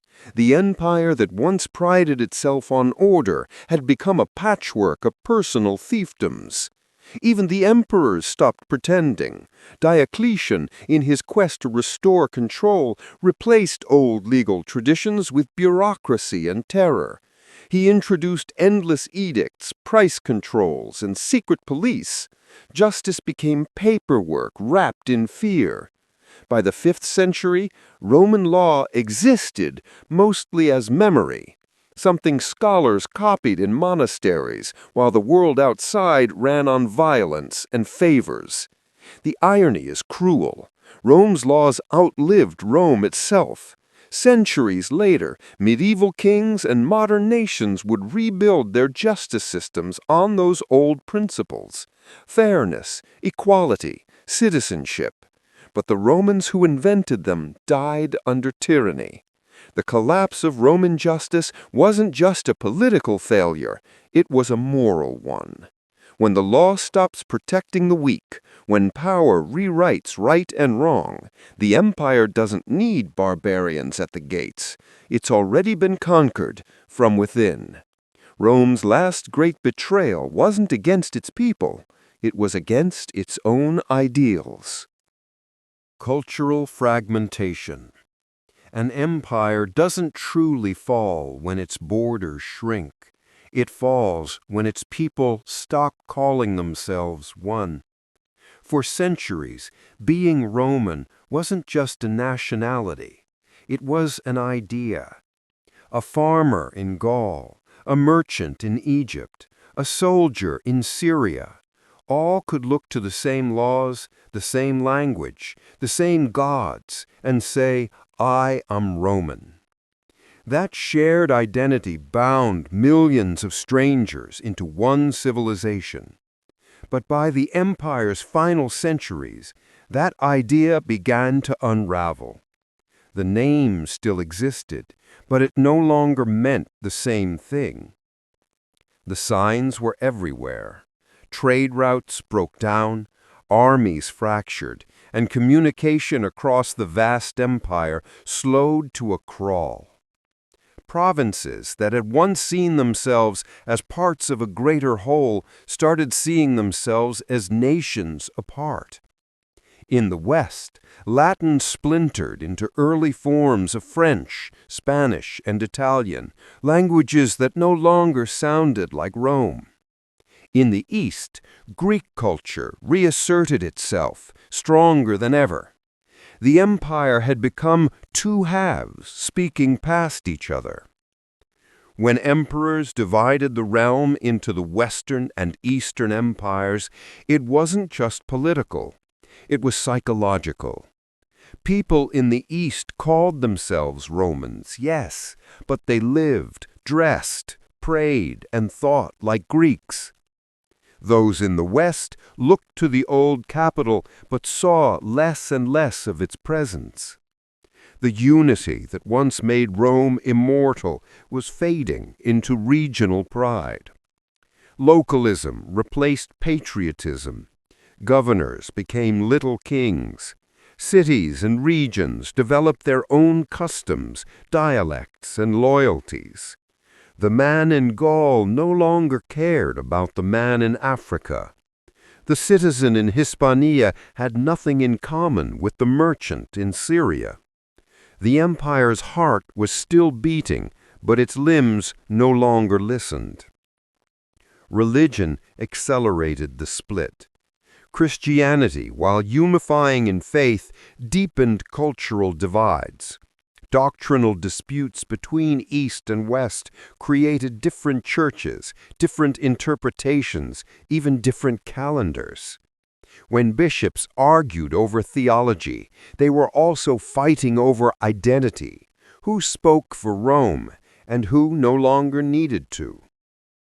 Art and architecture followed suit. The universal Roman style, columns, arches, symmetry, gave way to local adaptations, Egyptian churches, Syrian mosaics, Gothic ornamentation.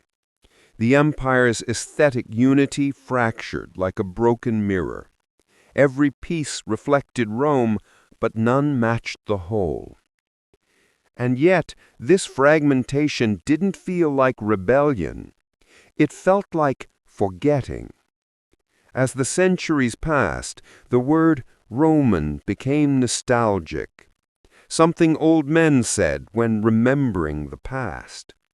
For their children, it was just a story, a memory, a ghost. By the 5th century, when Germanic kings ruled Italy and Gaul, they still called themselves Roman out of habit. But the culture, the law, the spirit had moved on. The Roman identity had dissolved into dozens of smaller ones: Gothic, Frankish, Gallic, Byzantine. The idea of one empire under one civilization ended not with destruction, but with drift. The saddest truth about Rome's fall is that no one noticed when it happened. There was no single day when people stopped being Roman. They simply stopped feeling it. The word lingered like a monument in ruins, impressive but hollow. Empires die loudly. Identities die quietly. And Rome's last death was not in its streets or its palaces. It was in the hearts of its people, when they stopped recognizing each other as part of the same world. Loss of innovation spirit. The same empire that once built wonders to defy nature ended by fearing the cost of trying anything new. In its golden age, Rome was fearless. Its engineers carved roads through mountains, bridged rivers with stone, and carried water across miles of desert. Its architects raised temples that touched the clouds and domes that seemed to float on air. Every new frontier was a challenge to conquer, not just by sword, but by mind. Innovation wasn't a luxury, it was identity. But by the twilight of the empire, that spirit had vanished. The daring that once defined Rome had curdled into caution. Engineers stopped inventing. Artists stopped experimenting. Scholars stopped questioning. The empire that had once believed anything was possible now believed that change was dangerous. At first, the reasons seemed practical. Centuries of crisis, wars, plagues, economic collapse made experimentation risky. Failure wasn't just embarrassing. It could mean execution or financial ruin. Bureaucrats demanded predictability, not progress. Every new idea had to pass through layers of officials who feared scandal more than stagnation. The result was paralysis. When aqueducts broke, they were patched, never redesigned. When roads crumbled, they were rerouted, never rebuilt.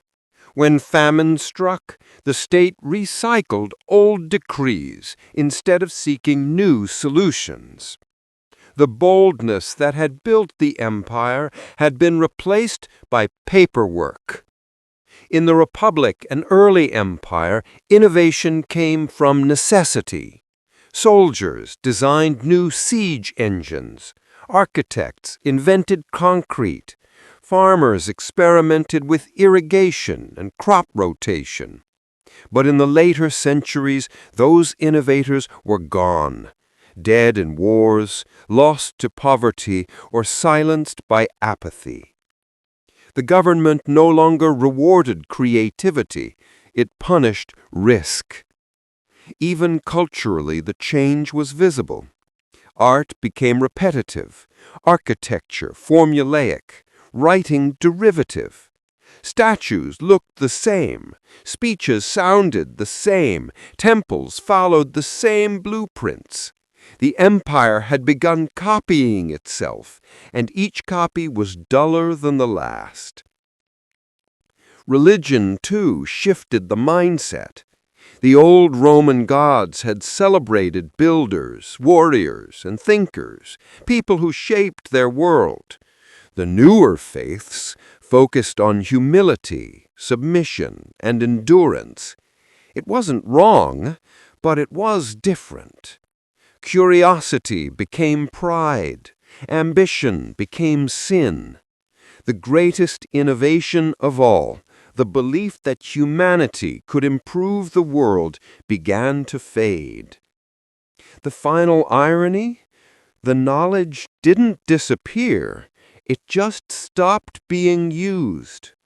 Libraries still held blueprints for machines, plans for aqueducts, treatises on science and medicine. But no one read them. The empire had lost not its tools, but its will. In one sense, Rome didn't forget how to build. It forgot why. And that's how civilizations die. Not in battle, but in hesitation. The empire that once moved mountains ended by fearing a crack in the marble. The society that built the Colosseum could no longer fix its own roof. When the last great Roman engineer died, there was no apprentice to replace him, only scribes to copy his work, and priests to pray over his tomb. Rome's fall wasn't just the end of the empire. It was the end of nerves, the moment when curiosity bowed to comfort and genius gave way to fear.